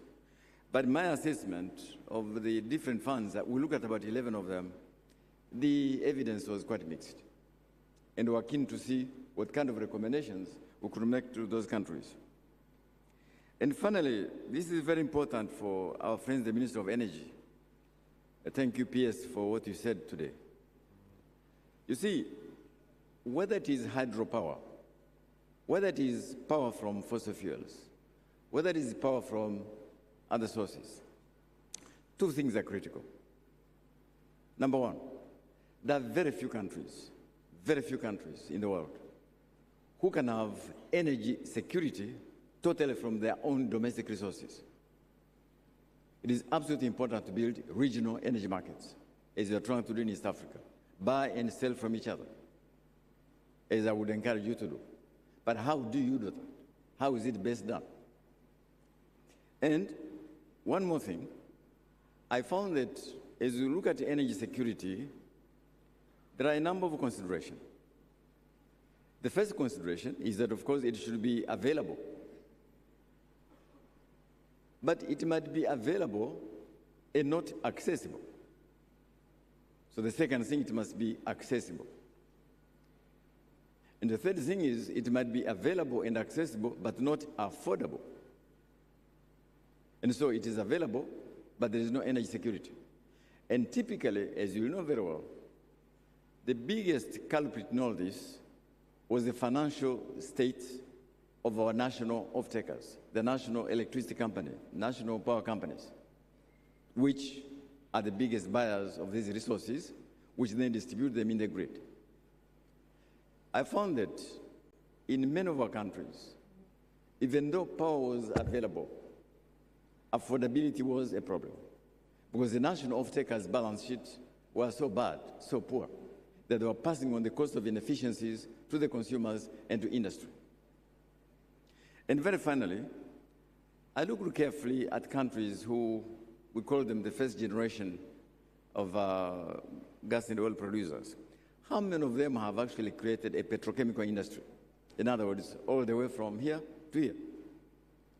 We are digging oil and gas, exporting it, getting revenues, but hardly anyone, except two, tried to begin the process of building a petrochemical industry to be part and parcel of the global value chain of this particular asset. Now, I've been told again time is limited, so I don't have time to go into all this. But I want to share with you some of our findings. And I want to encourage you to look at that report. It's called Oil and Gas in Africa by the African Development Bank and African Union, and it's dated 2009. It's 15 years ago, so it's a bit dated, but you may find some useful tidbits in there. Both on issues around which we'll be discussing today. How do you attract investment? What kind of investment? How do you negotiate contracts? How do you ensure local content? How do you ensure backward linkages? And all the stuff you know very well. So here is the first conclusion, which again I want to repeat because I've already referred to it. Natural resources do help our economies, but they're hardly ever the decisive factor. Natural resources are hardly ever the decisive factor. A famous expert distinguishes two types of wealth.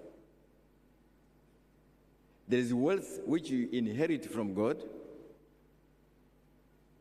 and there is wealth which you create. There are two forms of wealth. So the secret of successful countries who discover natural resources are those able to transform the inherited wealth, oil and gas and diamonds, into created wealth, which means the human mind. This is a conclusion which I'm sure you are very much aware. Natural resources are depletable. They will end one day. Even if they don't end one day, by themselves, they don't constitute wealth. They increase the size of the balance sheet, but hardly constitute wealth. It's a conclusion which sounds obvious, but which many countries have forgotten. So how are you able to take those natural resources inherited from God and turn it into created wealth through the things, social investments, you know very well, is a key. And so, possession of these resources is no guarantee of prosperity. Is no guarantee of prosperity. It all depends upon, as you know, how you negotiate the contracts. I know this is very controversial, but there are experts here on that. How you negotiate the contracts. The kind of partnerships between different parts of the industry. I think here, Botswana is a very good example of how over the years, the country in the diamond industry created a relationship which has gone on for almost over 60 years, quite successfully, until I think recently they had to negotiate a few things. But if the contracts are poorly negotiated and have to be renegotiated every so many years, then there lies an element of instability which does not serve the industry very well. And the third thing, of course, is how you manage those resources. You could manage them in a fiscally prudent way, which ensures macroeconomic stability, or in an imprudent way, which generates debt and unsustainability of the same debt. It's a fiscal choice which the country make, and many of them have made either good choices or bad choices. And the very last point here, I'm sure you'll be discussing it again, is how you ensure that in the current discussion about the journey to net zero by 2050, how our industry is designed to be part of that journey, but taking into account the fact that we are still an energy-poor continent, but also that we start from different starting points, and therefore our energy transition will be different. How that is designed as we develop this industry is extremely important. So that probably is something which you're familiar with. The second conclusion on this paradox of plenty, i.e., a country is very rich, exporting maybe 1 million barrels of oil per day, but 60% of the population live below $1 a day. That is the famous paradox of plenty. Partly because the oil and gas industry are what you call enclave industries. They create very few jobs, and the linkages with the rest of the economy are quite limited. And so, if there's no deliberate policy of linking up that enclave industry with the rest of the economy, there goes your paradox of plenty. We know countries who used to be net exporters of food products, all right? Now they're net importers of food products, all right? Job creation outside the enclave sector is very limited. Now, I want to say this. I don't believe that the Dutch disease or the paradox of plenty, okay, is necessarily something which is unavoidable. It is something which planners have to build early on into the thinking of the system, how you manage the resources in a way which builds the rest of the economy, not actually damages the rest of the economy. Another conclusion which we reached was how to manage volatility. And I will explain this way. Sometimes being of an advanced age can help. In 1972, I don't see many people in this room who were born then. I might be one of the few. 1972, the price of the barrel of oil was about $3, thereabout. In dollars of their time, $3. Because of the events in the Middle East, complicated, price jumped from $3 to $12 in just 1 year. $3, $12, 1 year. And then up to 79, by the time of the Iranian Revolution, oil price had gone from $3 to $32 a barrel. You can go back and research this. And the impact was quite interesting. And forgive me, I just have a few points and I'll be done. What happened was we had three parts of the world like this. In the Middle East, countries were awash with surpluses. They called them petrodollars. In Africa and part in Latin America, the opposite. As our balance of payments came under pressure. And so Africa began a long journey of decline where real per capita growth became negative for the first time. In other words, our population was increasing much faster than the economies. This oil shock, okay, caused a damage which lasted about 30 years in many of our countries, debt crisis and so on. Why am I saying this? Then, by mid-1980s, as some African countries had begun to discover oil, oil price crashed back again to about $8 per barrel. Again, because of events somewhere else. And so, as I looked at these oil prices between 2002 and 2008 go from up almost 4 times, I worried that our countries, again, will have difficulties. Think about how you manage volatility. I did explain to you that the reason East Africa was doing very well was that the economic basis of growth in this region was not based on volatile material. Okay, so how best do you manage volatility? I'm not here to explain something which you know very well. I will leave that to you. But I think the more you think about the fact that exploration in this region has happened at large scale because the oil prices were very high. But the world being what it is, one day these same oil prices might come down. So what do you do?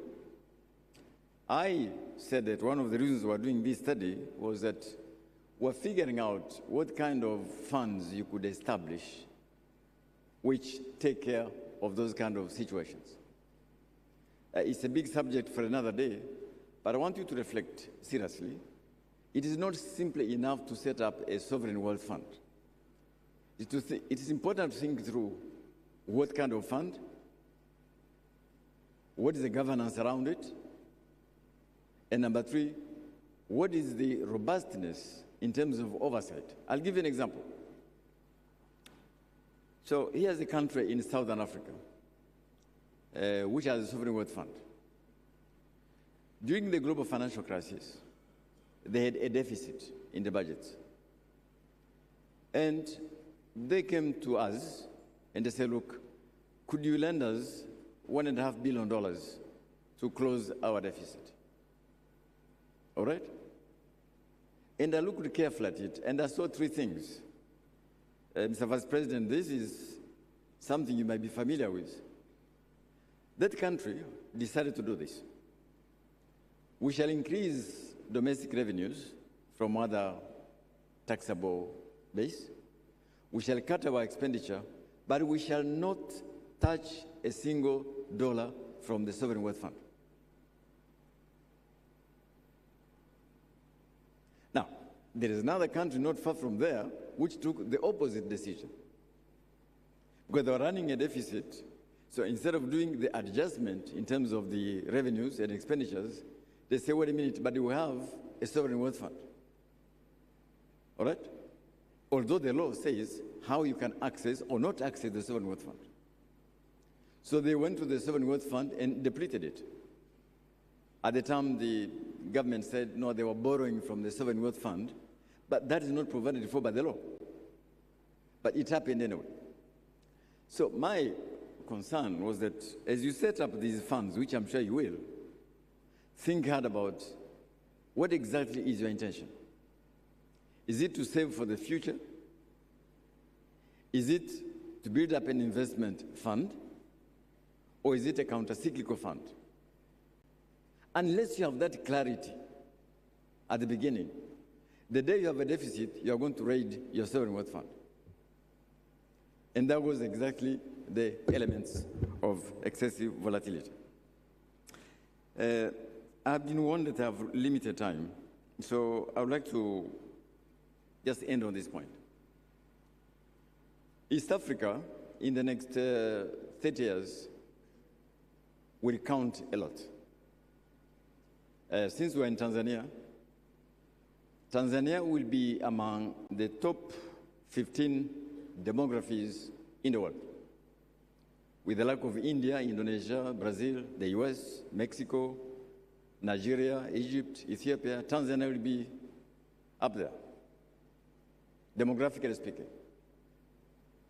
So this region will matter in terms of demographic weight in the next 50 years. Now, the way also these things work is that around 2070, the famous demographic transition might take place.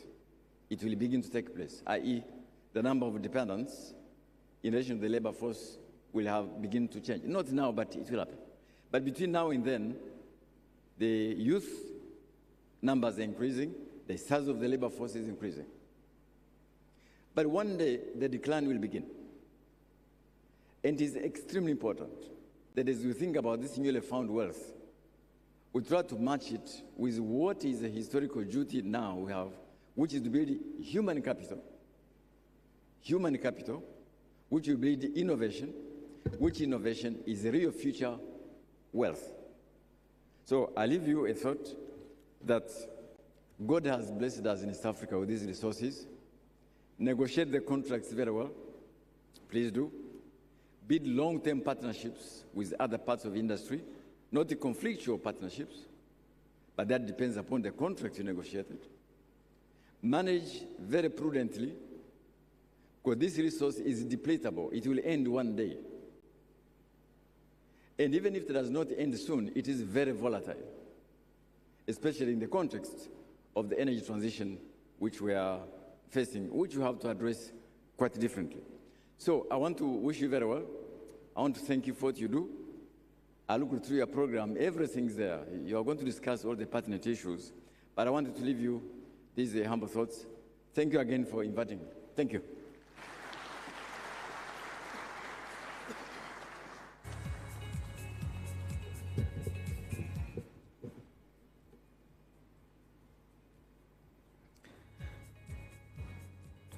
Asante sana, Dr. Donald Kaberuka, the economist and former president of the African Development Bank, for that fantastic keynote address.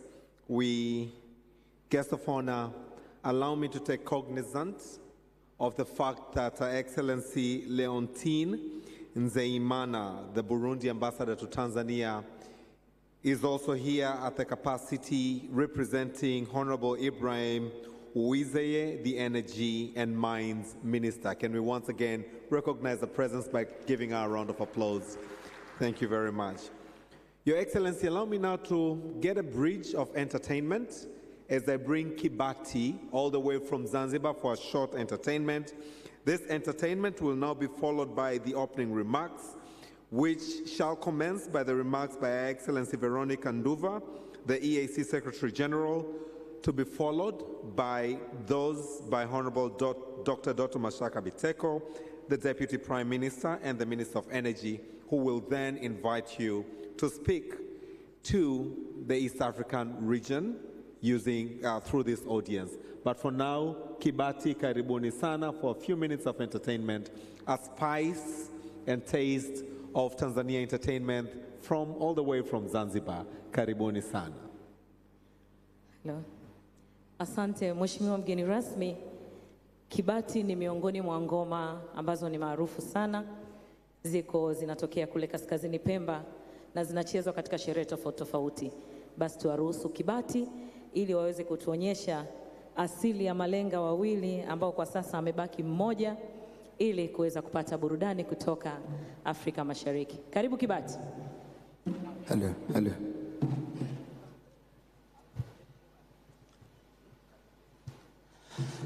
Asema ninawasalimu kwa jina la Jamhuri ya Muungano wetu wa Tanzania. Kazi endelee. Asema hongera baba, hongera. Asema makamu wetu wa Jamhuri ya Muungano wetu wa Tanzania, baba hongera. Hongera we baba, hongera hoyawe.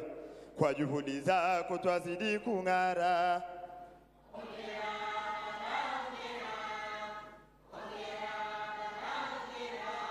Hongera we baba, hongera hoyawe. Kwa juhudi zako. Asema baba Isidori Mpango, baba hongera. Wanao baba twakupa hongera. Chuo cha mafunzo twakupa hongera. Hongera we baba, hongera hoyawe. Kwa juhudi zako twazidi kung'ara.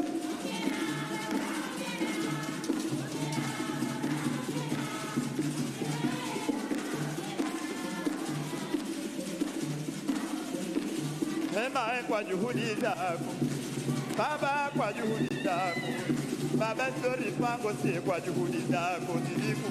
Hema we kwa juhudi zako. Hema we kwa juhudi zako. Hasema mkutano wa 11 wa petroli Afrika Mashariki leo unafanyika we. Ni mkutano mkuu wa Afrika Mashariki unafanyika we. Lengo kujadili mipango ya kimaendeleo ya Afrika. Kwanza we nipija panga pegwa mezani anga panika kwa kunipija panga jana Mungu tani beberu kupana msamana kuja kwa bala mwana samana. Sema to kuja kwa bara bi Mungu amlandida bya kuje kama sana kwa bara tumbuke wadani na dua ya malenga hairudi asilani. Mie nikiomba dua zangu wenzangu mwiti. Hasema furaha leo furaha baba zimetuja. Hasema makamu wetu wa Jamhuri ya Muungano wa Tanzania, karibu baba, wanao leo tushakupokea. Baba tunakushukuru sana leo kwa kuhudhuria. Husema furaha niliyokuwa nayo baba siwezi kujizuia, maana mie mwanao huwa na enjoy baba kila kibati ninapokuimbia. Hasema japokuwa watu wanakaa na kunisema vibaya, basi leo nawaambia mimi na makamu wa Jamhuri ya Muungano wa Tanzania ni sawa na mgonjwa na dawa, tuambia wazi wazi bure munajisumbua. Hasema mkutano wa 11 wa petroli Afrika Mashariki baba leo kuja kufungua tena, mashahidi macho yetu leo tutajionea, na wageni mbalimbali kutoka nchi mbalimbali twawaambia karibuni. Tanzania ni nchi yenye amani, leo tushawapokea. Asema Tanzania ni nchi yenye amani, leo tushawapokea, karibuni, karibuni tena mujisikie furaha huku mkishangilia.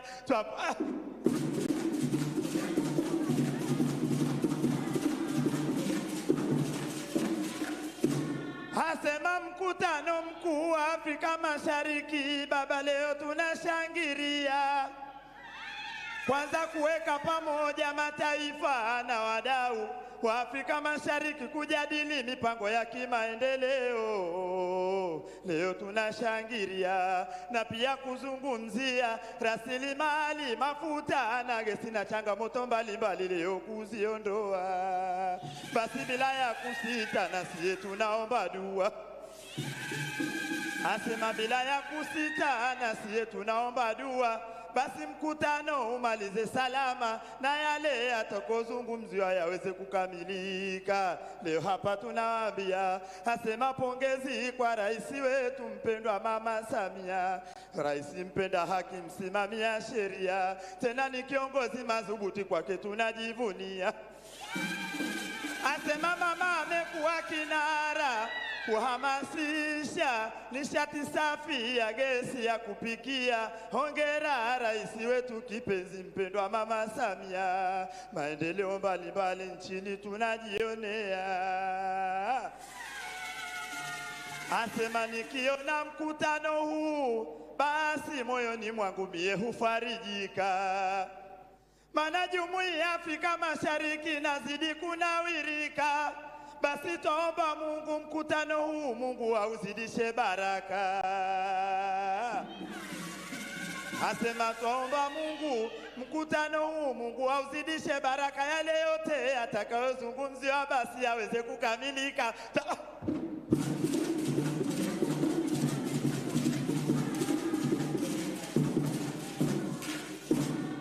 Asema mpewa hapo kwenye kiwahenga wameshatwambia,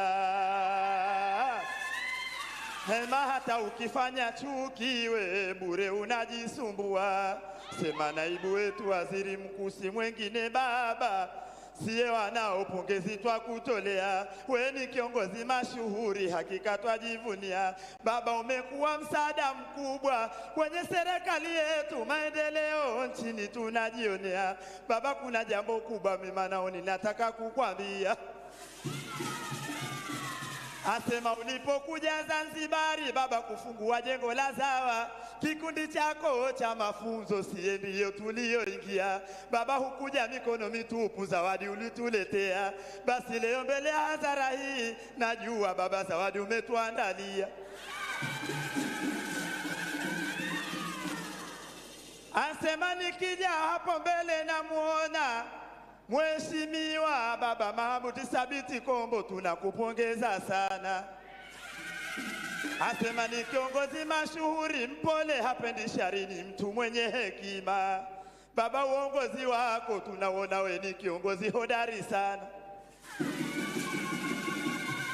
Asema na waziri wetu kipenzi wa uchumi wa buluu, si mwingine Baba Shabani asiyetambwa nani.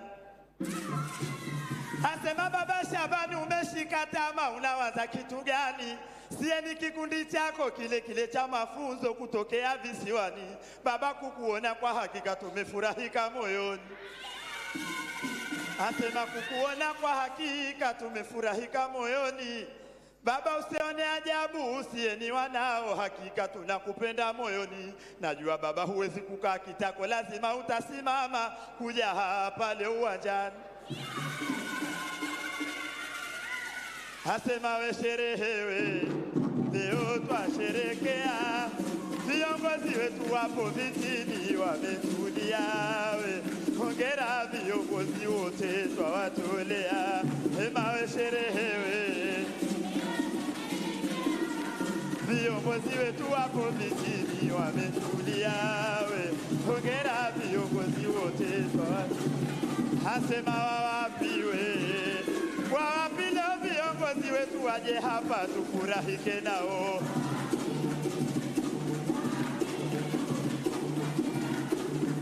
Hema waje hapa, hema waje hapa, hema waje hapa. Sema ndugu zetu wa Kenya, jama leo na wataka uwanjani. Asema Uganda mko wapi, na wataka uwanjani. Zambia leo mko wapi, siye twawataka uwanjani. Leo ni furaha kwetu, siye tumefurahika moyoni. Kapteni Baba Hamadi, mie nakutaka uwanjani. Leo ni furaha kubwa, siye tumefurahika moyoni. Waliosema haya wimbo, mbona leo yamekuwa eti waje hapa we. Hema waje hapa, hema waje hapa, hema waje hapa, hema waje hapa, waje hapa. Asema nikenda kwa makamu wangu mie sitakosa kitu, muda usoza we. Asema nikenda kwa Baba Isidori Mpango mie sitakosa kitu, muda usoza. Asema pongezi Baba nyingi sana, kwa hakika wanaotwa kutolea. Najua Baba Isidori Mpango sasa hivi umetulia, maana mwanzo toka nilipoingia Baba unashindwa kunitizama, na mimi sasa hivi kibahati Baba unakiangalia. Asema sasa unasikiliza maneno yangu mazuri hapa ninayokuambia. Asema Baba niliposikia unakuja, basi jana mwanao niliota tena ndoto usiku ya kushangaza. Baba ndoto niliyoyota niyota usiku wa kiza. Asema niyota Baba kutoka kwenye kiti kunkuja uwanjani, ishara ya kunipongeza. Basi mwanao nikakaa ndoto hii nikajiuliza, Baba itakuja tokea kweli au shetani mbaya kapita kunipumbaza? Asema Baba itatokea kweli au shetani kapita kunipumbaza, na mimi Baba Isidori Mpango leo mbele ya hadhara hii ndoto utaitimiza vota. Muda usoza we mudi. Asema nikenda kwa makamu wangu sitakosa kitu. Let us all clap our hands. Asema nikenda kwa Baba Isidori Mpango sitakosa kitu. Asema hongera mwanangu we, hongera nanyi mwajikaje. Asema hongera na sisi wanao. Asema Baba Isidori hongera we, nanyi mwajikia vipi. Hongera na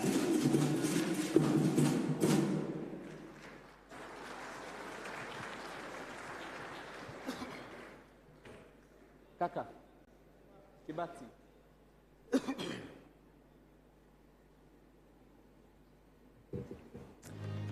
Excellencies, distinguished delegates, ladies and gentlemen, let's give Kibati another round of applause for good representation of Zanzibar, Tanzania, but allow me, guests of honor, to also say that Tanzania not only houses the beautiful long beaches, but is also the home for Kilimanjaro, which is the highest peak in Africa, but the highest standalone mountain in the world, Serengeti, Ngorongoro, and Zanzibar.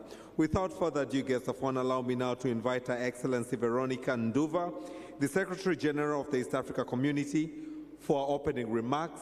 Our opening remarks will be followed by the remarks from the ministers present, to begin with the Minister from the Republic of Uganda. As she's already on the stage, let's give her a warm round of applause. Karibu sana. Thank you very much. And thank you, Your Excellency, for releasing the dancers finally. Excellency, the Deputy, Excellency Dr. Philip Mpango, the Vice President of the United Republic of Tanzania, Excellency, the Deputy Prime Minister of Energy and Minister of Energy, United Republic of Tanzania, Honorable Dr. Mashaka, Honorable Ministers, allow me, Your Excellency, naomba uniruhusu nisimame kwa itifaki zilizowekwa kwa ajili ya muda. Excellency, it is my great honor to welcome you to the 11th East African Petroleum Conference and Exhibition. I would like to extend my sincere gratitude to you, Your Excellency, for taking time out of your very busy schedule to grace this important occasion. We are privileged that the United Republic of Tanzania, a key player in East Africa's energy sector, is hosting us here yet again in the City of Peace, Dar es Salaam. I want to thank the Ministry of Foreign Affairs because Dar es Salaam has hosted a series of activities in the recent past, and we have received the most gracious protocols and hospitality. Thank you very much. Again, a special thanks goes to the government of the United Republic of Tanzania for its tireless efforts in ensuring the comfort of all delegates. I also extend my appreciation to the ministries responsible for energy for their hard work in organizing this event on behalf of the EAC and for the steering committee for the great execution. Your Excellency, before I get into my main remarks, as you're aware, the 8 heads of the East African Community partner states bestowed upon me the honor to not only be the 7th Secretary General of the community, but the first woman. I therefore, thank you. I therefore, as we gather for this conference, want to recognize the remarkable women advancing the energy sector in a traditionally male-dominated field.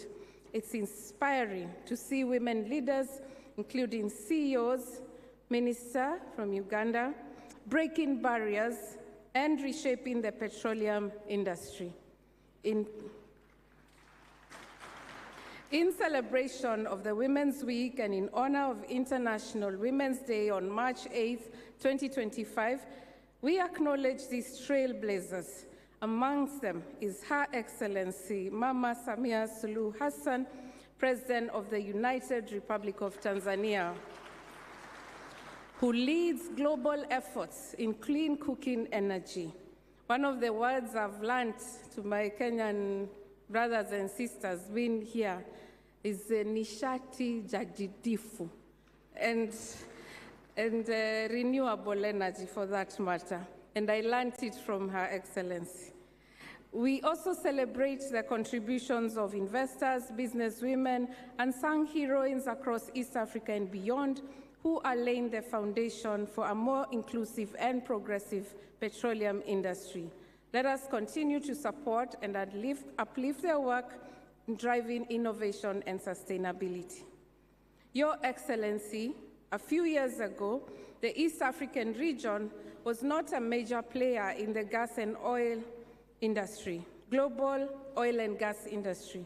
However, significant changes have occurred since then, with groundbreaking discoveries and advancements in technology Our region is now among the world's most promising frontiers for oil and gas exploration.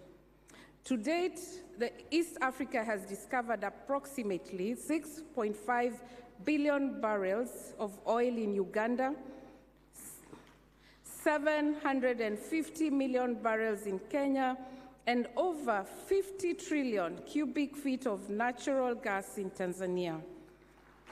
South Sudan also continues to produce and export crude oil, while Burundi and Rwanda are actively exploring potential oil and gas deposits.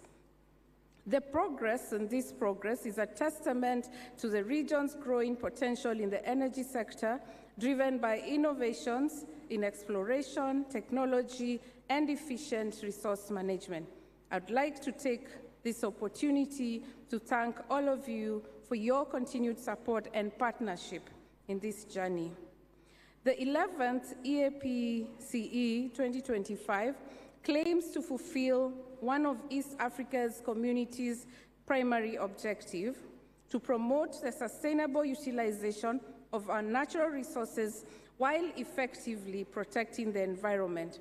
The theme of this conference, Your Excellency, Unlocking Investment in Future Energy, the role of petroleum resources in the energy mix for sustainable development in East Africa, focuses on attracting capital investments necessary for exploration, development, and sustainable production of petroleum resources. Despite the challenges faced by the continent in utilizing petroleum resources for socio-economic transformation, we have the responsibility to learn, improve, and do better. Your Excellency, the East Africa region is now recognized globally as the key investment destination for oil and gas. The discovery of these resources, as mentioned, in Uganda, Kenya, Tanzania, alongside South Sudan's continued promotion, production, and export of crude oil, demonstrates the tremendous progress that has been made. Since the inception of the East Africa Petroleum Conference, we have seen remarkable achievements shared at every conference. As we gather here for the 11th conference, we can expect more updates on the oil and gas development, including new investments, infrastructure developments within the region. However, this progress must be supported by harmonized, stable, clear regulatory, legal, and fiscal frameworks. Moving to action. Where global oil prices have fluctuated in recent years, the East African communities and economies have remained resilient, weathering the storm. This continued economic growth, despite these global challenges, demonstrates the region's ability to offer long-term prospects and returns on investment.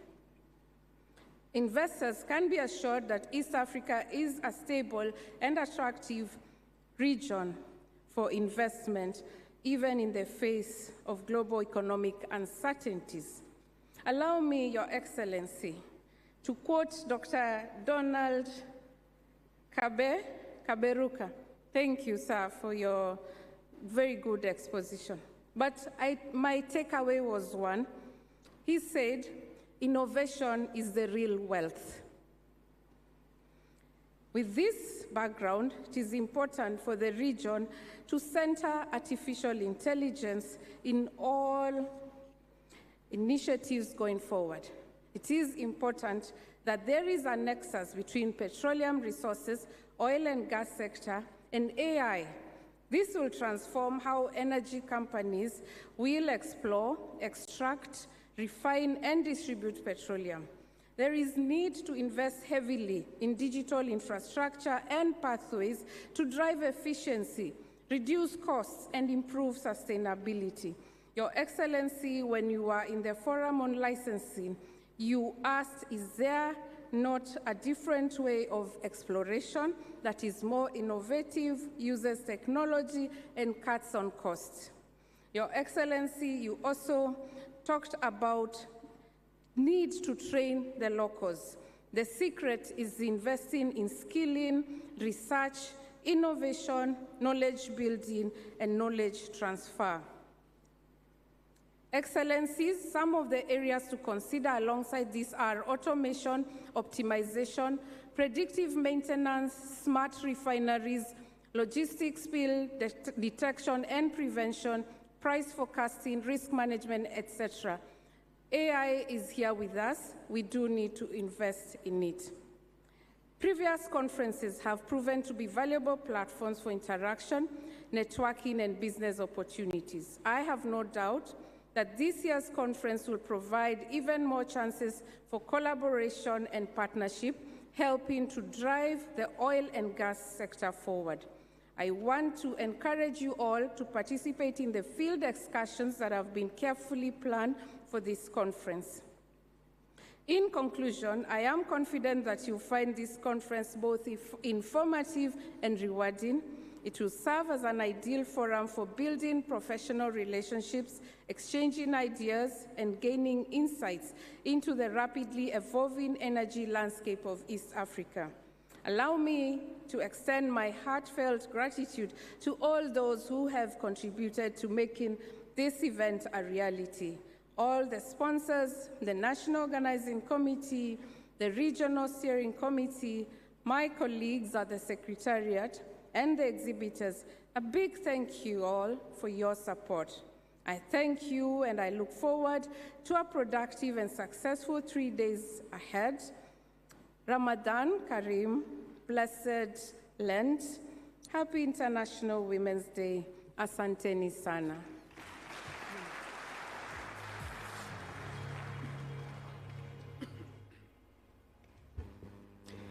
I'm sure we can do a better round of applause. Let's give a warm round of applause as we thank you, Your Excellency Veronica Nduva, the Secretary General of the East Africa Community, for those wonderful welcoming remarks. Your Excellency, allow me now to request the countries for their country remarks, to begin with Uganda. Republic of Uganda, these remarks will be made by Honorable Ruth Nankabirwa Sentamu, the Minister of Energy. Karibu, karibu sana, to be followed by Kenya.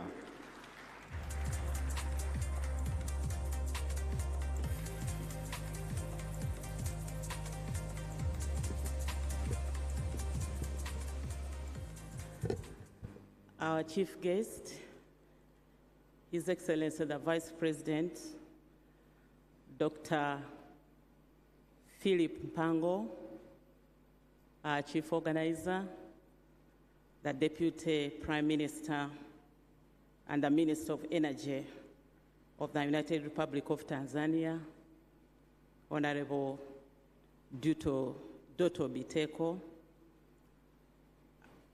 the Secretary General of the East African Community, my colleagues, ministers from member states,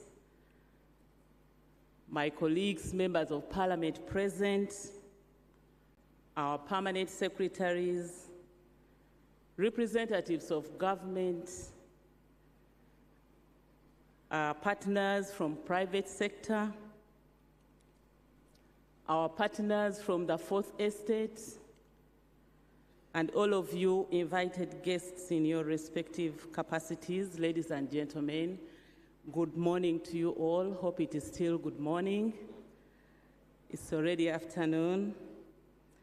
Distinguished participants, it's my pleasure to be part of the 11th East African Petroleum Conference and Exhibition 2025, which has been organized under a very important theme: unlocking investment in future energy and the role of petroleum resources in the energy mix for sustainable development in East Africa. This theme reminds us not to only appreciate the abundant sources of energy within the region, but also to proactively exploit it sustainably for our socio-economic development.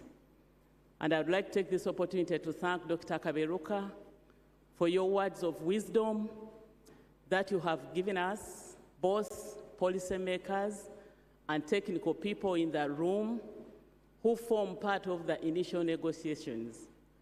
I just want to assure you, Doctor, that East Africa has learned from those who went in the industry before us. We've been able to pick on the challenges they faced at that time, and we've been able to put in place laws that safeguard against what our brothers and sisters went through. The issue of a complete value chain in all these resources is very critical, and we have made sure that we put laws in place that protect the environment, but also that govern the resources, the funds that we get from these natural resources.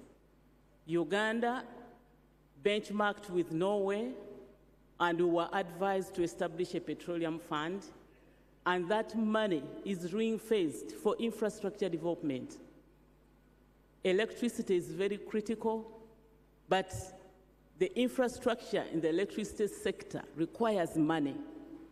So the petroleum resources in Uganda are ring-fenced for infrastructure development, electricity, roads, railway, and all that.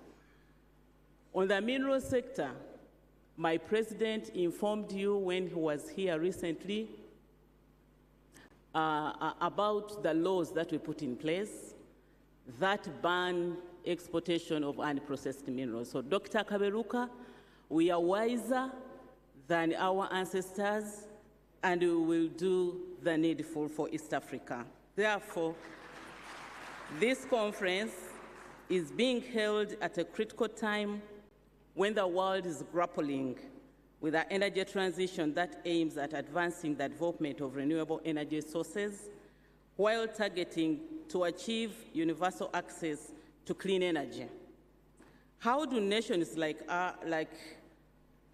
ours achieve the balance is why we've gathered here today, and I'm sure that at the end of this conference, we shall have consensus on how to maneuver around and make sure that we have achieved the energy transition and at the same time the required resources that we need to invest in other development areas. Besides unlocking critical revenues needed to advance the energy transition, petroleum will definitely provide the much-needed gas as an alternative source of energy to the rudimentary use of biomass that has led to high deforestation rates and caused health challenges in women and children. We cannot thank enough Her Excellency Dr. Samia Suluhu Hassan, the President of the United Republic of Tanzania, who is the champion, the Africa's champion on clean cooking. We have witnessed her efforts in global conferences in Paris and everywhere, championing clean cooking. Please allow me to appreciate her on behalf of Team Uganda and on behalf of the government of Uganda. Let me also take this opportunity to applaud the government, the entire government of the United Republic of Tanzania, for the warm welcome and the kind hospitality extended to us, all of us, when we arrived here to attend this conference, but also on the many times that we come. Congratulations to Dr. Duto Biteko, who has been the chief organizer of this conference. I know, colleagues, that you are aware about the criticality of energy in development and growth of the economy. The East African community attaches great significance, as you've heard from the Secretary General, and advancing the joint development of our energy resources will therefore enable us to achieve the intended goals of integration with the aim of achieving economic, social, and political integration. This will enhance competitiveness through increased production, trade, and investment in the oil and gas sector. Therefore, as East African partner states, we should place strong emphasis on cooperating in joint exploration and development of the energy resources found within the community and to promote investment in the sector. During this conference, I have a team that will be able to take us through Uganda's journey since 2006, but allow me to say that partnering with our colleagues like Tanzania, we've been able to pull through critical infrastructure which is needed, despite the fact that we have been bashed here and there. But I'm now smiling that the East African crude oil pipeline is on course, thanks to the Tanzanian government with whom we are partnering on that journey, and our other shareholders, Total Energy, Sinop, Uganda. Thank you so much. These infrastructures will remain critical in the region as we open more blocks for development. Your Excellency, the refinery that is going to be established in Uganda is not a Uganda alone infrastructure. South Sudan, DRC, even Tanzania can make that an infrastructure for the region. The East African crude oil pipeline can serve beyond the initial resource that we are developing right now. So this calls for critical partnership. I wish we can have a pool of resource that we can invest in the end of the East African member states, in case we've come with a critical need to pull through such an infrastructure. I am so excited, and I want to end by thanking you, sir, when I saw you move around, you know, the time you gave to see the exhibition. And I want to congratulate the exhibitors if they are in the room.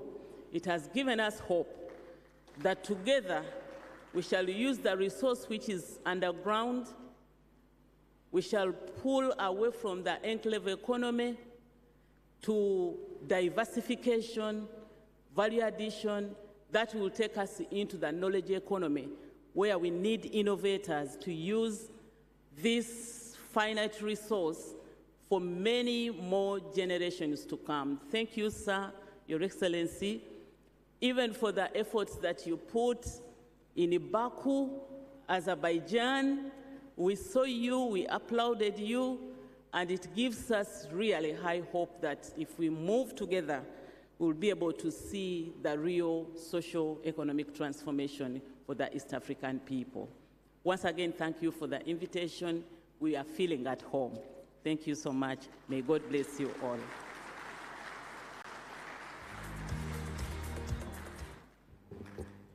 Thank you very much, Honorable Ruth Nankabirwa Sentamu, Minister of Energy of the Republic of Uganda.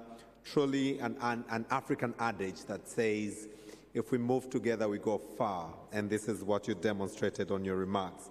Your Excellency, allow me now to bring onto the stage Honorable Opiyo Wandayi, Minister of Energy and Petroleum from the Republic of Kenya.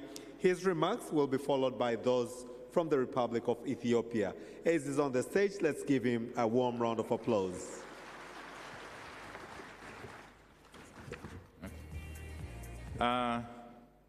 The chief guest, Your Excellency, Dr. Philip Mpango, the Vice President of the United Republic of Tanzania, our host, the Deputy Prime Minister and Minister for Energy of the Republic of Tanzania, my colleague, ministers from the region, distinguished delegates, ladies and gentlemen. I bring greetings and a message of goodwill from the President of the Republic of Kenya, His Excellency, Dr. William Ruto.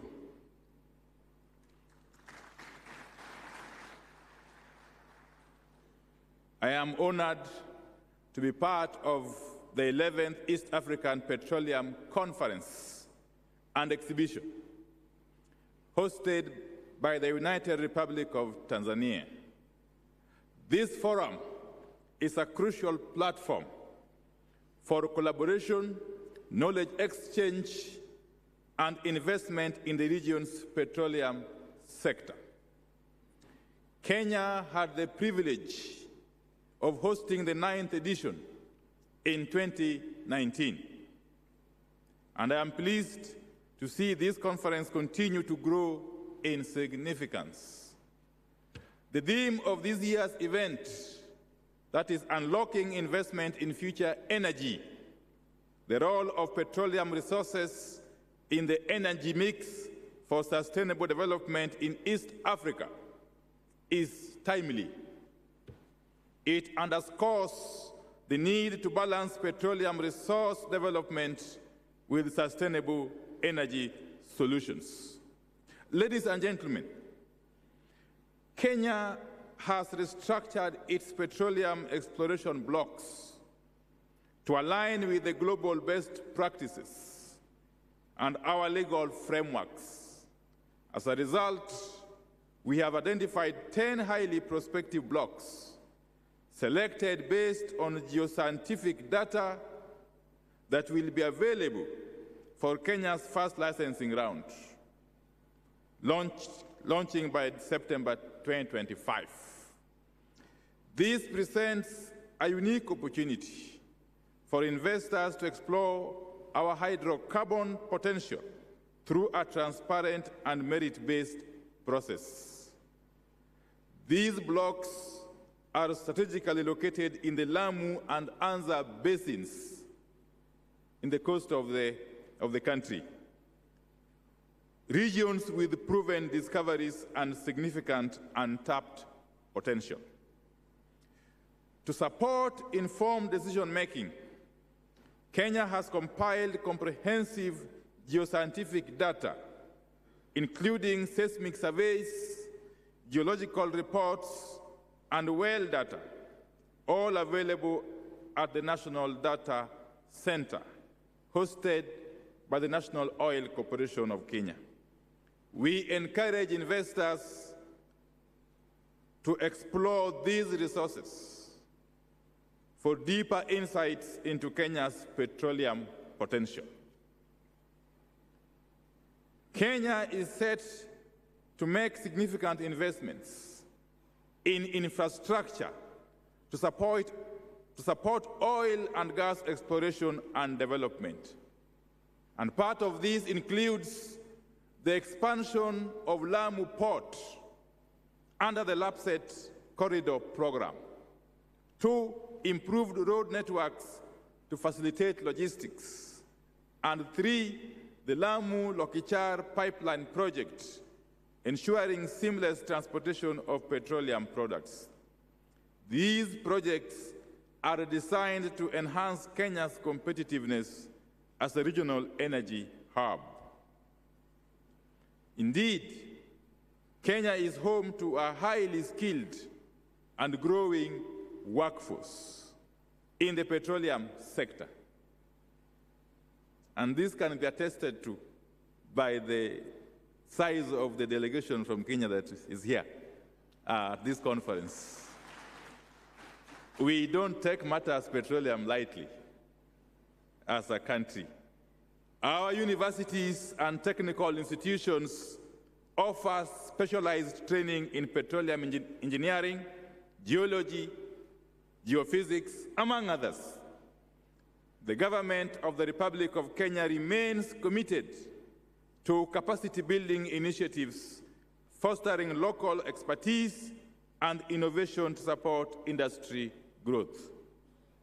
Kenya is also dedicated to providing an enabling environment for investors. We have a stable legal framework, flexible production sharing contract terms, and a government fully committed to the sustainable growth of the oil and gas sector, not only in Kenya, but in the entire region. Our focus on transparency, efficiency, and investor confidence remains steadfast. As I conclude, ladies and gentlemen, now is indeed the time to invest in Kenya's oil and gas sector. I encourage you to seize this opportunity and become part of our energy future. And for more information, I invite you, ladies and gentlemen, to visit our data room and booth. Let's work together to unlock East Africa's energy potential. Thank you very much, and may God bless you.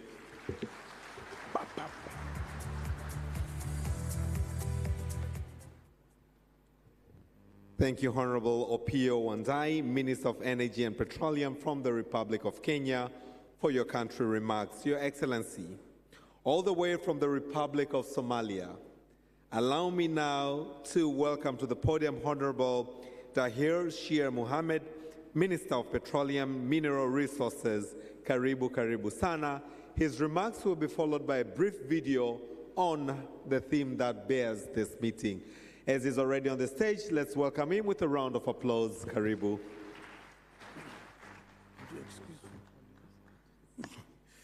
Bismillahirrahmanirrahim. Dr. Philip, the Vice President of the United Republic of Tanzania, the Deputy Minister and Minister of Energy for Tanzania, and other ministers from East Africa countries, the permanent secretaries, Director Generals, Executive Directors, all protocols observed. Let me begin a warm greeting from His Excellency Mr. Hassan Sheikh Mohamud, President of Somali Federal Republic, to you. Ladies and gentlemen, it's an honor for me to speak to you today as a Minister of Petroleum and Mineral Resources for the Federal Government of Somalia. We are really privileged to be part of the 11th East Africa Petroleum Conference and Exhibition 2025 for the first time, contributing to the economic, social, and political integration of the region. Our vision is to create a wealth and enhance competitiveness through a strategic development of the petroleum sector.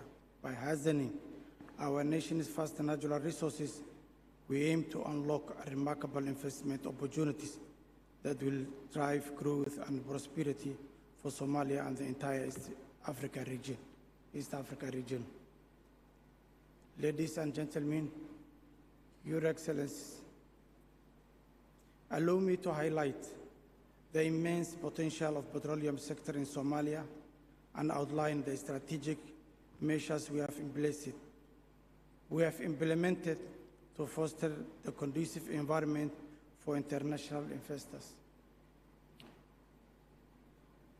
It is very hard to believe that Somalia is now a volunteer for oil and gas exploration because of the hardships we have undergone.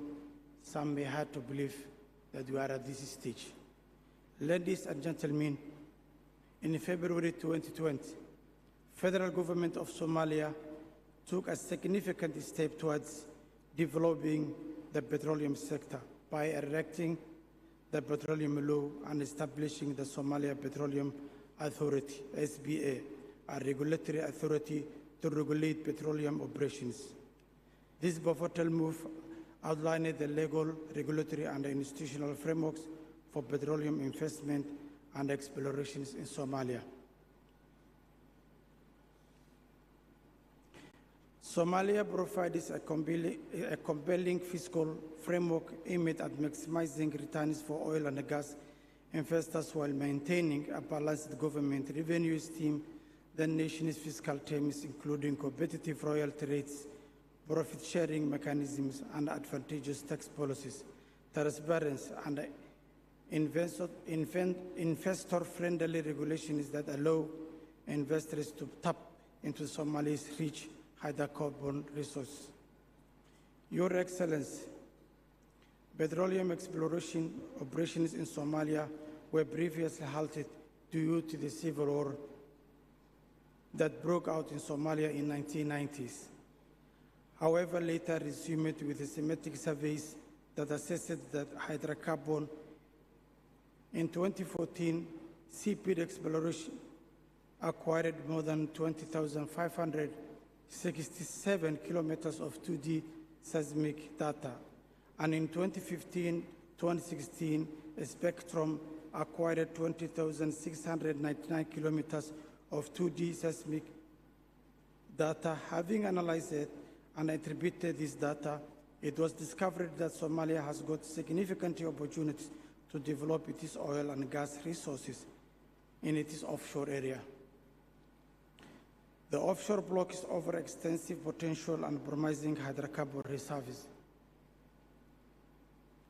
Your Excellency, Somalia's offshore basins show favorable geological figures presenting substantial opportunities for further exploration and development. The unique geographical position and resource-rich offshore basins of Somalia attract significant foreign investment and investors. Your Excellency, the Ministry of Petroleum and Mineral Resources has successfully signed a production sharing agreement, BSAs, for 3 offshore blocks with various foreign companies and 3 onshore blocks. Other negotiations are currently ongoing for both onshore and offshore. Your Excellency, I am pleased to announce that Somalia has identified over 30 offshore blocks confirming the presence of significant hydrocarbons. These blocks are now open for investment. We offer valuable opportunities for investors to participate in the development of Somalia's promising oil and gas resource. I hope in the exhibition, a lot of you may have time to go and see what opportunities that Somalia has for investors in the near future. Your Excellency, for the first time in history, Somalia commenced offshore 3D seismic survey.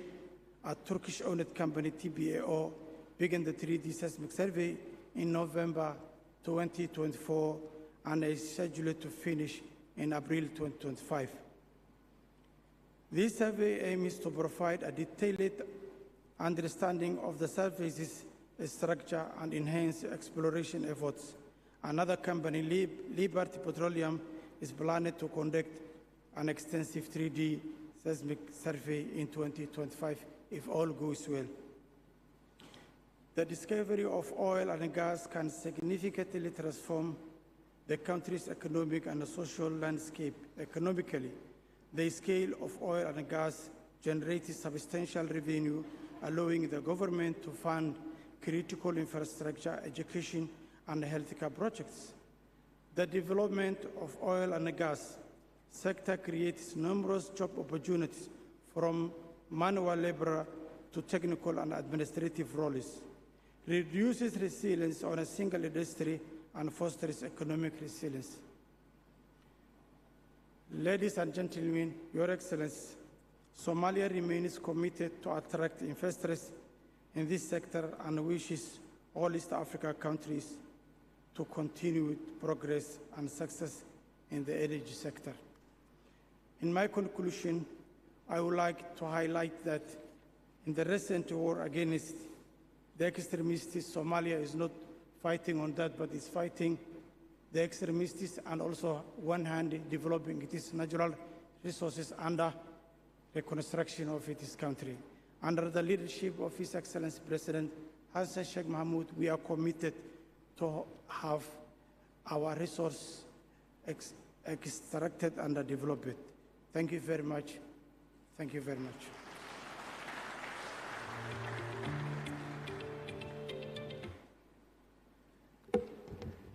Let's give a round of applause once again for Honorable Dahir Shair Mohammed, Minister of Petroleum and Mineral Resources from the Federal Republic of Somalia. Hongera sana na karibu Tanzania. Your Excellency, before the opening remarks from Honorable Dr. Doto Mashaka Biteko, the Minister of Energy here in Tanzania, and also the Deputy Prime Minister here in Tanzania, allow me to say some few words before also welcoming you as the Chief of Guests to say some few words.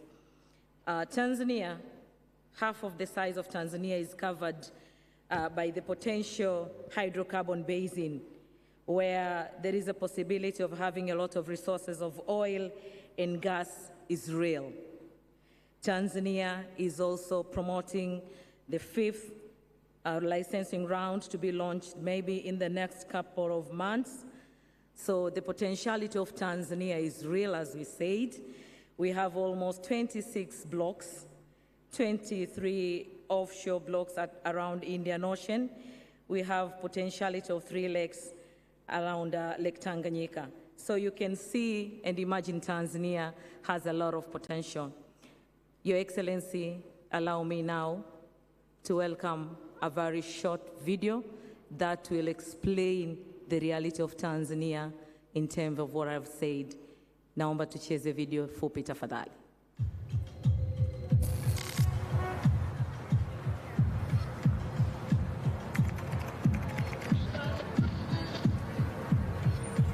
Tanzania stands at the threshold of a new era in energy development under the visionary leadership of Her Excellency Dr. Samia Suluhu Hassan, President of the United Republic of Tanzania, and the dedicated guidance of Honorable Dr. Doto Mashaka Biteko, Deputy Prime Minister and Minister of Energy.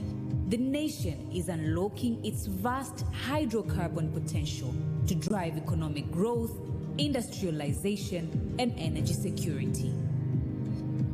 Tanzania's 5th licensing round marks a significant milestone in the country's energy sector, opening new opportunities for investment and sustainable growth.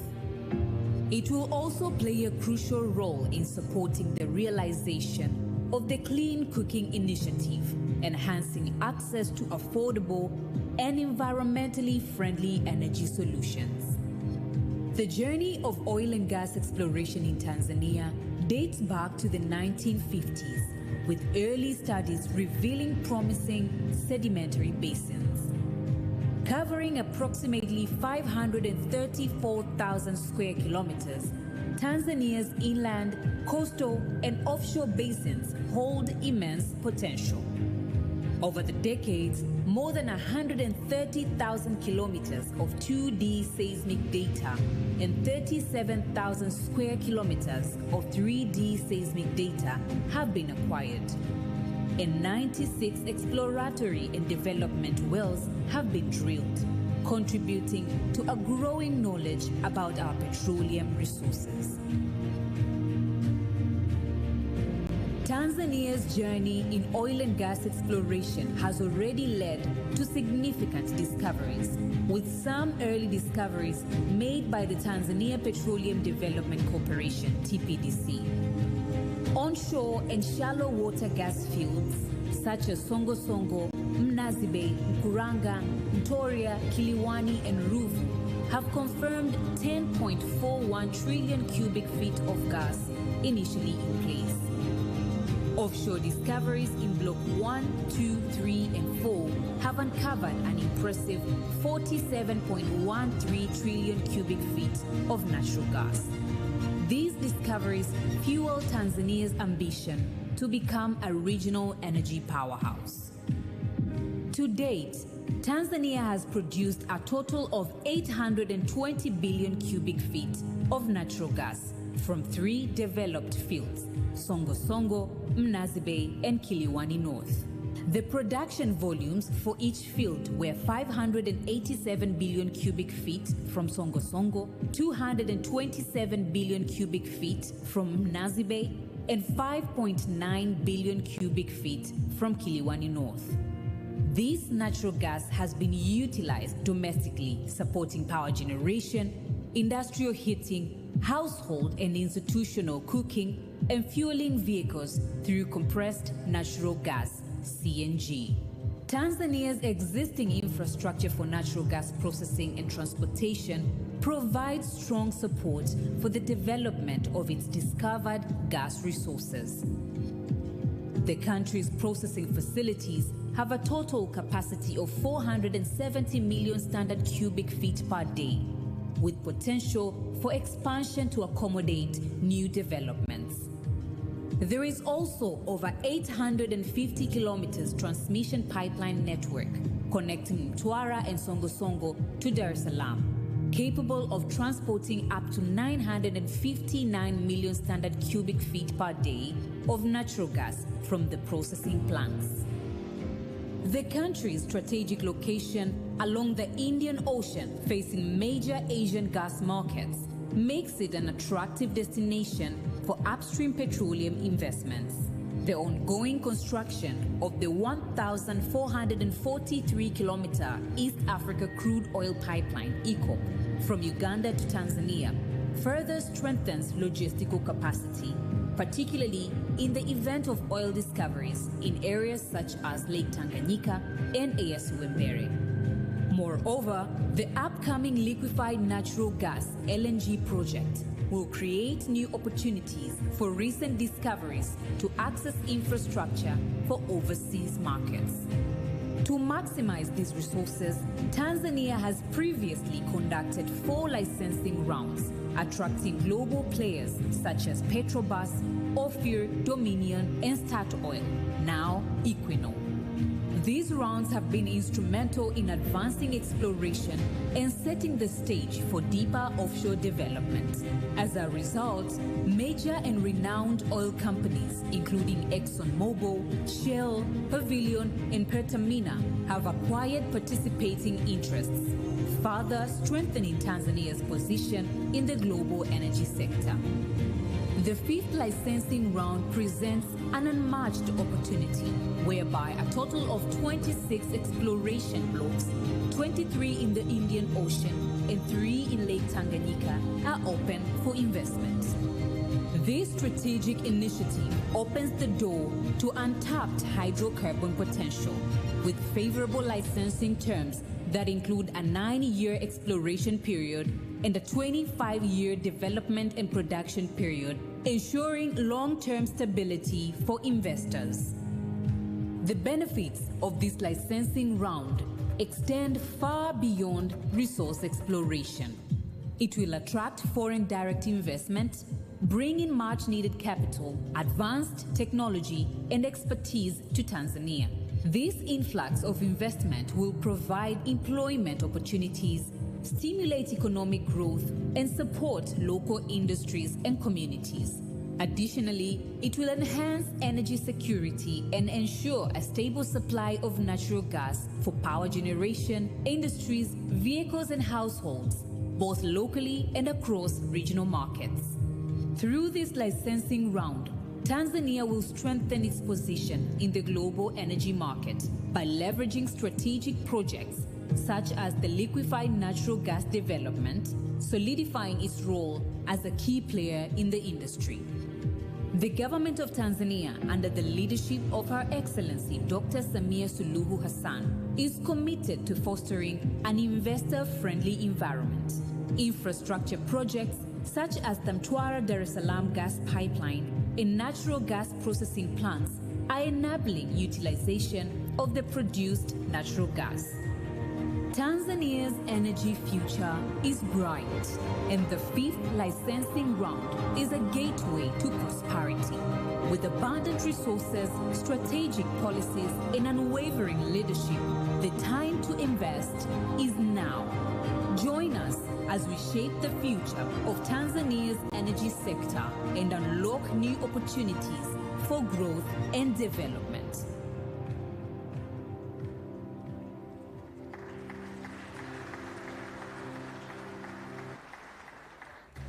Let's give a round of applause for Tanzania, the 5th upcoming licensing round.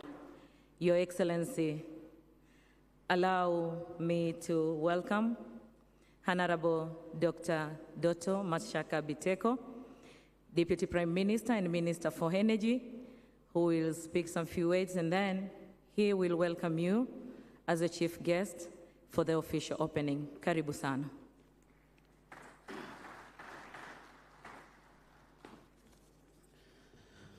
Jamhuri ya Muungano wa Tanzania. Jamhuri ya Muungano wa Tanzania. Your Excellency Dr. Philip Isidori Mpango, the Vice President of the United Republic of Tanzania, Honorable Ministers and Deputy Ministers here present, Her Excellency Veronica Nduva, the Secretary General of the Eastern African Community, Honorable Members of Parliament, Excellency High Commissioners and Ambassadors, Honorable Albert Charamira, the Dar es Salaam Regional Commissioner, together with other regional commissioners and district commissioners here present, permanent secretaries from different ministries led by Engineer Frichesi Mramba, heads of local and international institutions and organizations, business leaders, sponsors, and event organizers who are here, members of the media houses, ladies and gentlemen, good morning.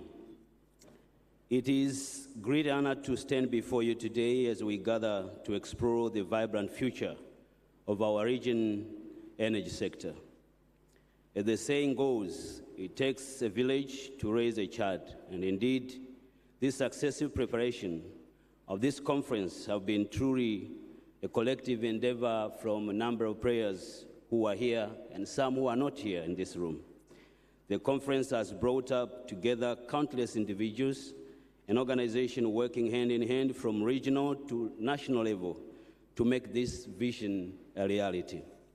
Your commitment and hard work has been instrumental in bringing us to this momentous occasion, and I thank you all for the hard work that you have been doing.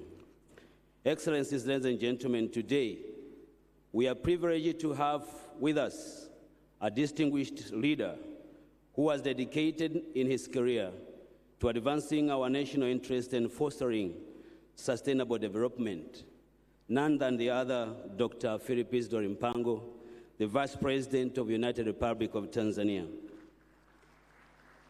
Your Excellency, the Vice President, I would like to express my sincere gratitude for you personally for accepting to officiate this important event for East Africa. We are truly grateful for your presence here today, despite your tight schedule, which we all know. I was sharing with His Excellency the schedule he had for the last 3 days. He was in Namibia, he came back to Dar es Salaam, he went to Mbeya, then he went to Dodoma, and yesterday he was in his home village in Buhigwe. He arrived tonight in Dar es Salaam just to honor this gathering. I thank you so much, Your Excellency. You have made this event an important event, and indeed it had added value because of your presence. Asante sana, asante sana. Excellencies, ladies and gentlemen, the Vice President's insights and vision will undoubtedly inspire us as we embark on discussions that will shape the trajectory of the petroleum industry in the Eastern Africa. Mheshimiwa Makamu wa Rais, kadri uchumi unavyokuwa, mahitaji ya nishati yanaongezeka, haswa gesi asilia ambayo ni mahitaji ya juu sana kwenye uchumi wa nchi yetu. Na kwa sababu hiyo, unikubalie uchukue shukrani zetu za dhati kwake yeye mwenyewe Mheshimiwa Dr. Samia Suluhu Hassan, Rais wa Jamhuri ya Muungano wa Tanzania, kwa kuendeleza jitihada za kuendeleza mkondo wa juu kwa lengo la kugundua na kuendeleza vyanzo vingi vya gesi hapa nchini. Chini ya uongozi wake na wewe ukiwa msaidizi wake mkuu kwa upande wa mkondo wa juu, tumeweza kufikia hatua muhimu ikiwemo kuimarisha uzalishaji wa gesi asilia katika vitalu vya Songosongo, Mnazi Bay, ambayo kimsingi ni maendeleo yetu kwenye uchumi wa gesi. Jambo la pili, amehakikisha pia uendelezaji wa gesi asilia iliyogunduliwa katika eneo la Ntolia lililopo kitaru cha Ruvuma kutoa leseni yake kwa uendelezaji kwa ajili ya kampuni ya Africanpetroleum. Na jambo la tatu, ameongeza ushiriki wa kampuni ya serikali ya TPDC katika kitalu chake cha Mnazi Bay kutoka ushiriki wa 20% hadi 40%. Ladies and gentlemen, mine is just to invite His Excellency, the Vice President, on the podium. I want just to correct what the MC said, that I have an opening remark. Please, don't cost me. My boss is in house. I cannot have opening remarks while the Vice President is here, and he's the one who is going to help us to open this momentous event. So, ladies and gentlemen, please join me in extending a warm welcome to His Excellency the Vice President as he shares his thoughts and vision for the future of our industry in East Africa. Mheshimiwa Makamu wa Rais, karibu sana.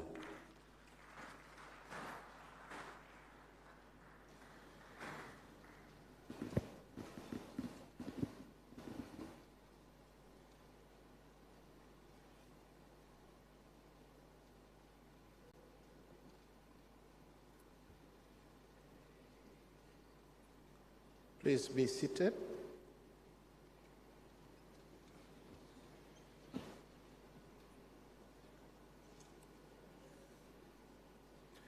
Honorable Dr. Doto Mashaka Biteko, Member of Parliament, Deputy Prime Minister and Minister of Energy of the United Republic of Tanzania, Honorable Ministers from the East African Community, as well as Deputy Ministers, Honorable Members of Parliament, Her Excellency Ambassador Veronica Nduva, the EAC Secretary General, Honorable Albert Chalamila, Dar es Salaam Regional Commissioner, and other regional commissioners present, I stand by the protocols already established by the Program Director and the Permanent Secretary. Ladies and gentlemen, good afternoon. It is my great pleasure to welcome you all to Tanzania. Karibuni sana. It is also an honor to address this gathering at such a critical juncture in the evolution of the East Africa energy landscape on behalf of Her Excellency Dr. Samia Suluhu Hassan, President of the United Republic of Tanzania. She sends her regards and wishes this conference to be very successful. As we convene today to explore the theme of unlocking investment in future energy, the role of petroleum resources in the energy mix for sustainable development in East Africa, we stand at a crossroad facing both unprecedented opportunities and complex challenges. The East Africa region stands at the dawn of a new era where sustainable energy development will define the future of our environment, economies, and societies. As such, our path forward must clearly balance growth and sustainability, balance innovation with responsibility, and the needs of today with the aspirations of tomorrow. The theme of this conference reflects the reality we are facing today. On one hand, we must address climate change concerns that demand changes in our daily lives, including the energy sources we rely upon. On the other hand, we have social and economic needs of our people that require energy and financial resources to address. One potential solution to this challenge is the development of our region's available resources, including petroleum.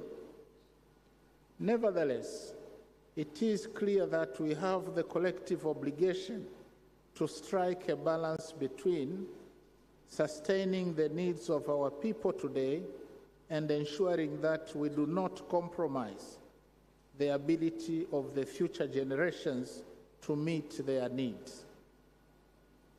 Distinguished participants, I think you'll agree with me that energy is a key driver of development, because energy consumption is used as a yardstick to measure society's level of development.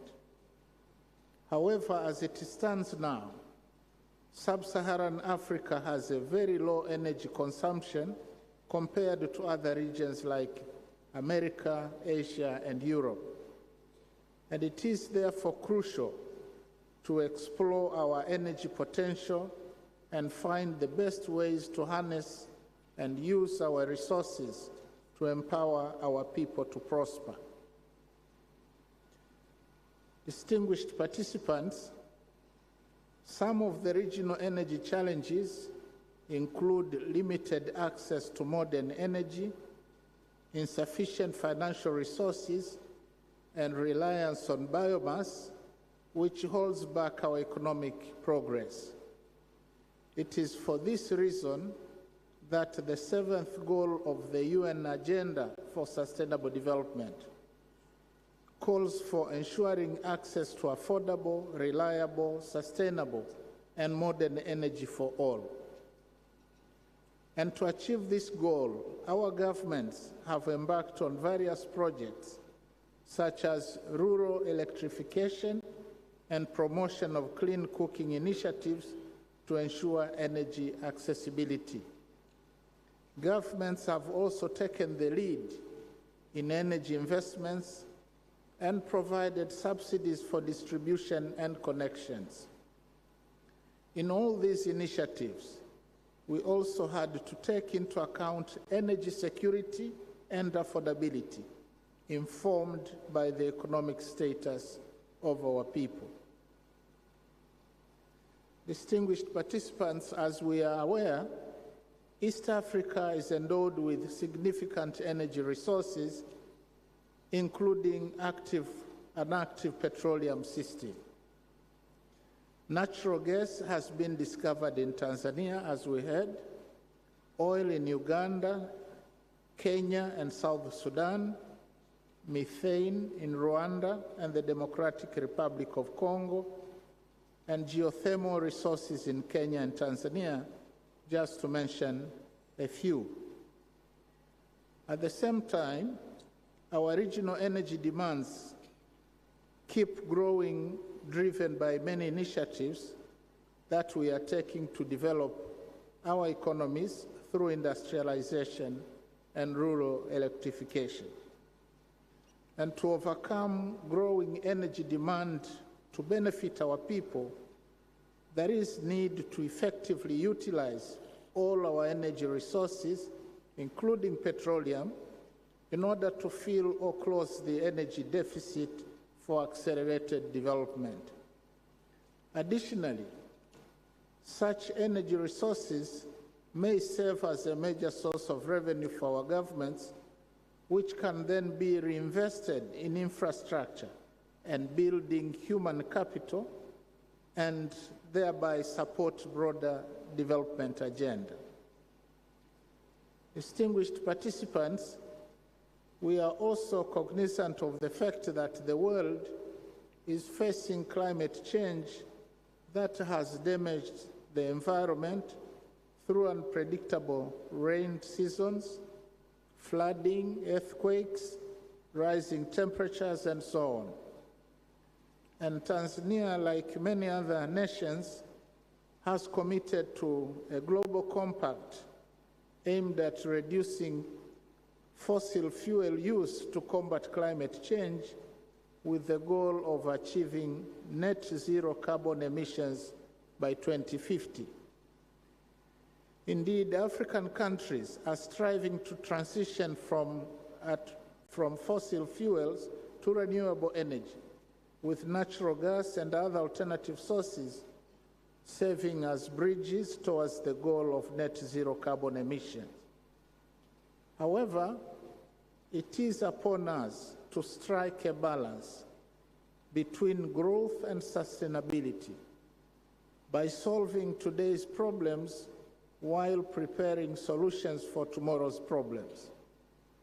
We note that petroleum resources continue to play a crucial role in today's energy mix, and by using these resources responsibly, I am convinced that we can drive development while leveraging the revenue generated to transition towards a greener future. Dear participants, technological innovation has fortunately led to advancement in oil and gas technologies, including cleaner extraction methods and potential for carbon capture and storage. Now, this development gives us a window of opportunity to developing countries like us to maximize the extraction of their petroleum resources sustainably. To ensure sustainability, revenue derived from these investments should be used to fund development projects, create jobs, and reinvest in environmental restoration initiatives. I think for the benefit of future generations and in the spirit of responsibility, our policies and laws should include the creation of a savings fund by dedicating some percentage of revenue from petroleum resources for future use, but especially for building infrastructure and the stock of skilled human capital, but also foster backward and forward linkages with other sectors. And on this note, I would really like to thank my senior brother, Dr. Kaberuka, for the excellent messages that he underlined, but also emphasized by my sister, the Minister of Energy from Uganda. And this includes making sure that we have a robust management and governance framework to avoid capture by the ruling clique and even corruption. Distinguished participants, we cannot avoid transitioning to cleaner sources of energy, as it is a crucial strategy for decarbonization. However, investments in renewable energy are both capital intensive and costly, and require specialized skills to operate and manage. And it is estimated that Africa needs between $1 and $2 trillion to meet the clean energy transition targets by 2030. In response, our countries are implementing policies and programs to encourage investment in renewable energy, as indicated by the current status in Tanzania, where renewable sources now take the lead in the energy mix. And given that the petroleum resources are locally available, but facing limited investment capital, I think it makes sense for African countries to develop them now as a foundation towards energy transition. And in order to accelerate this process and attain sustainable development goals, we suggest that a public-private partnership model should be pursued, but this will have to be underpinned by a favorable investment environment in our countries. Distinguished participants, as the theme of the conference suggests, we are here to discuss and exchange ideas and experiences with the aim of unlocking investment opportunities in future energy and understanding the strategic role of petroleum resources in the energy mix for sustainable development. I hope your discussion will shape the future where renewable and future energy consumption will increase and surpass the consumption of petroleum resources. It is also important to strengthen regional collaboration to ensure the future we are envisioning is realized through a just energy transition. As I conclude, I wish you all the best in discussing the future of energy, and it is my hope that your deliberations will help to inform our policies towards the future energy sustainability. The energy landscape is clearly evolving, and to benefit from what lies ahead, we must strengthen our collaboration. I also urge investors and development partners to join us in this transition. Additionally, we must continue to advocate for a just energy transition from fossil fuels to cleaner energy sources, while ensuring that economic and social impacts of this transition are fairly distributed. And this means no one should be left behind and that everyone benefits from the transition. Let us join hands in unlocking the immense potential of East Africa's energy sector, paving the way for sustainable growth and lasting prosperity in our region. With these remarks, on behalf of Her Excellency Dr. Samia Suluhu Hassan, President of the United Republic of Tanzania, it is my singular honor to declare that the 11th East African Petroleum Conference and Exhibition 2025 is officially opened.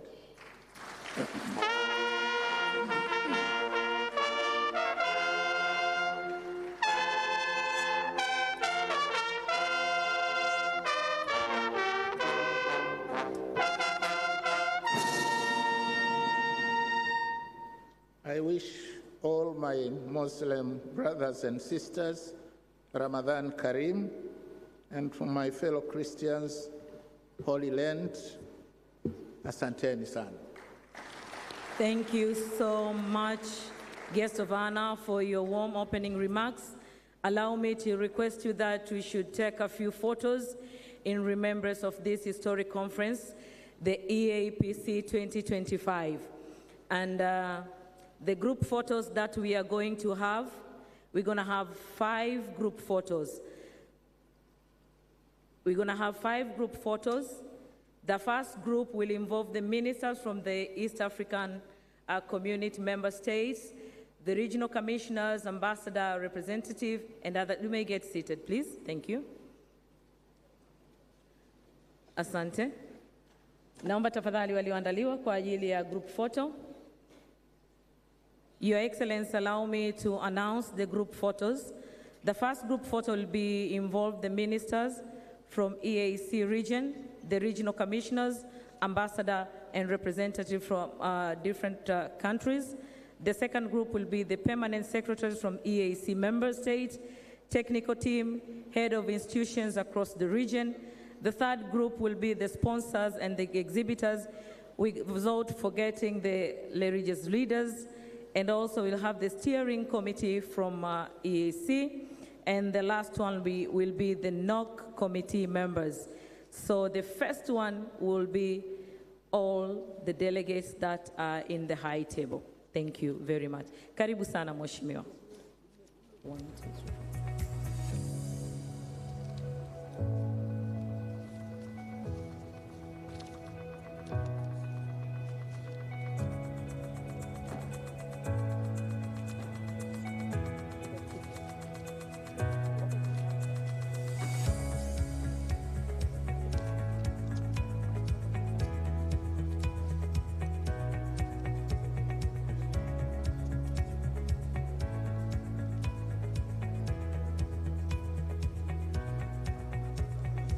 Asante. Naomba niwape matangazo pia machache wakati tukiweka utaratibu mzuri kwa ajili ya upigaji wa picha. Lunch will be saved. For VIP will be at the second floor. The rest of the people that will be having lunch will be at the back of this place. There is a very huge and nice tent around there where we're going to have our lunch.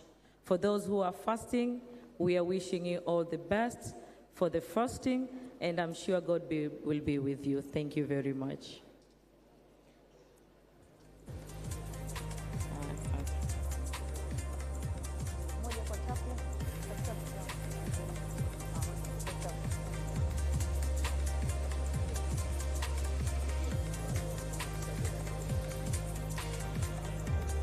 The first group will be involving the ministers from the EAC region, followed by the permanent secretaries from EAC member states, the technical team, and the head of institutions.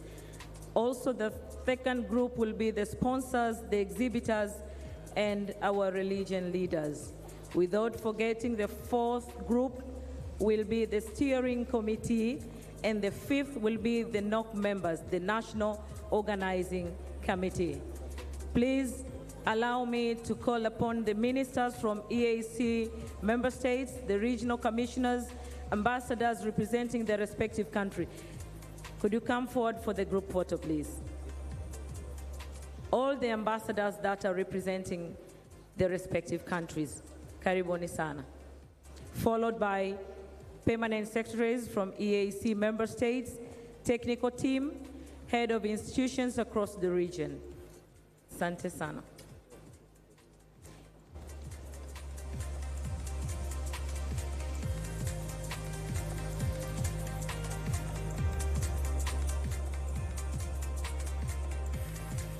Permanent secretaries,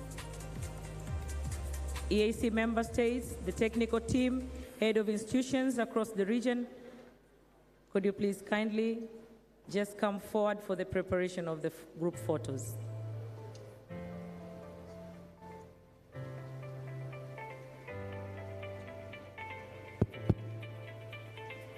Thank you very much. As we exit, we shall take our right hand. Let's exit through the right hand. You're welcome. Excellent. Permanent secretaries, EAC member states, technical team, head of institutions across the region, followed by sponsors, exhibitors, and our religion leaders. Could you please come forward for a group photo? Viongozi wa dini, sponsors, pamoja na exhibitors. Naomba tafadhali tujipange kwa ajili ya kundi la picha, litafuatiwa na steering committee kutoka EAC. Asante.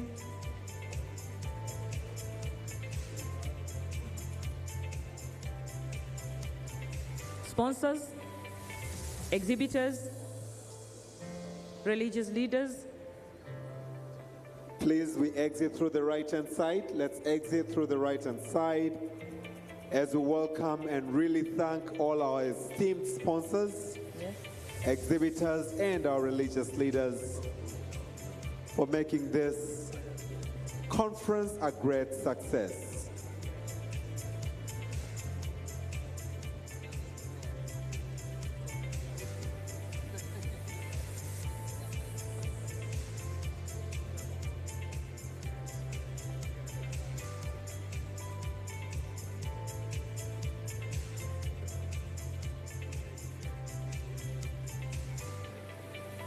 We can divide into two groups. There is no problem about that.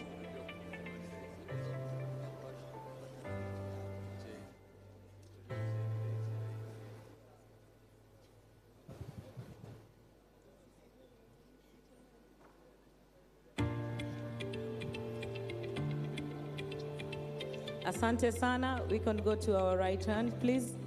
Followed by sponsors. Sponsors tumetimia. Asante. May I call upon standing parliamentary committee and member of parliament from the region, please come on board for a group photo. Wanaongozwa na mwenyeji Tanzania. Karibu sana kwa ajili ya group photo. Dr. David Matayo. David, karibu sana.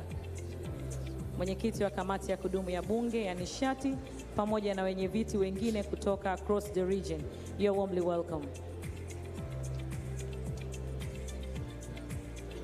So all the members of parliament from across the region, kindly come onto this next photo. All the members of parliament from Kenya, Uganda, Rwanda, Burundi, Tanzania, Somalia, please, this is our photo session.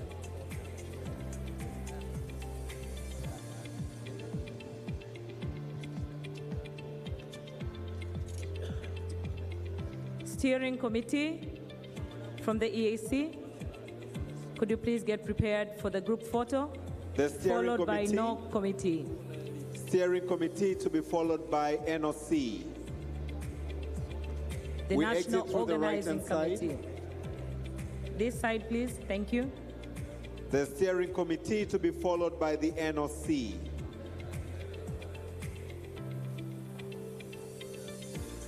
As it has been announced, shortly after this session, we shall have an hour break for lunch. The VVIPs will have lunch on the second floor, while the rest of us will have the lunch outside on the marquee. It's on the right-hand side as you exit the building.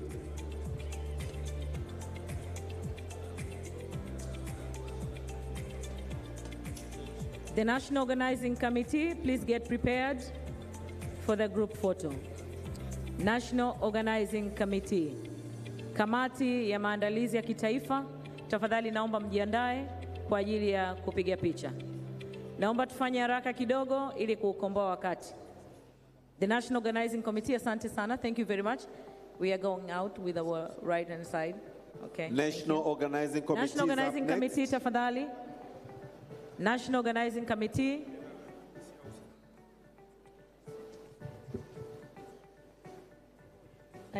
Ladies and gentlemen, before you is the National Organizing Committee. Let's give them a big round of applause.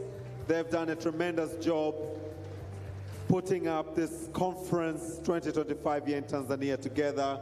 We truly thank you. Tunawashukuru sana kamati ya kitaifa. Kazi mliofanya ni nzuri na njema na inaonekana. Asanteni sana kwa kazi nzuri. Asante Mheshimiwa mgeni rasmi, basi bila kupoteza wakati kwanza tukushukuru kwa kazi nzuri na njema ambayo umeifanya, lakini tukuruhusu pia uende ukaendelee na majukumu mengine kwa ajili ya utekelezaji. Can we all please rise? Naomba tafadhali tusimame kwa ajili ya kumruhusu Mheshimiwa mgeni rasmi aweze kuondoka mahali hapa.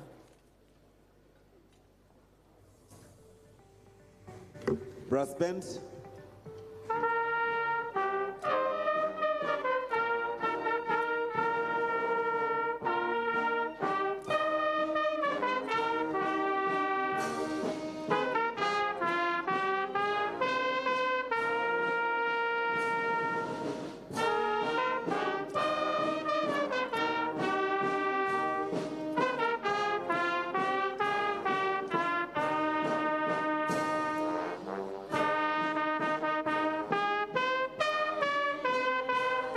Please be seated.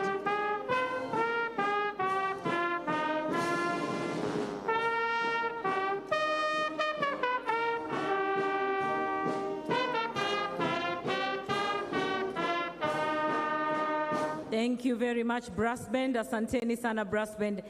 I have some few announcements to make. First of all, we are going to have lunch. Lunch will be for only 1 hour. For the VVIP, the lunch will be served at the second floor. For the rest of us, the lunch will be served at the back of this stage. There is a very good and beautiful tent, the marquee tent around there. So we're gonna have our lunch for 1 hour, then we come back and continue with the rest of the session. Asante sana. Naomba turejee hapa saa 9 kasoro, 2:45. Thank you.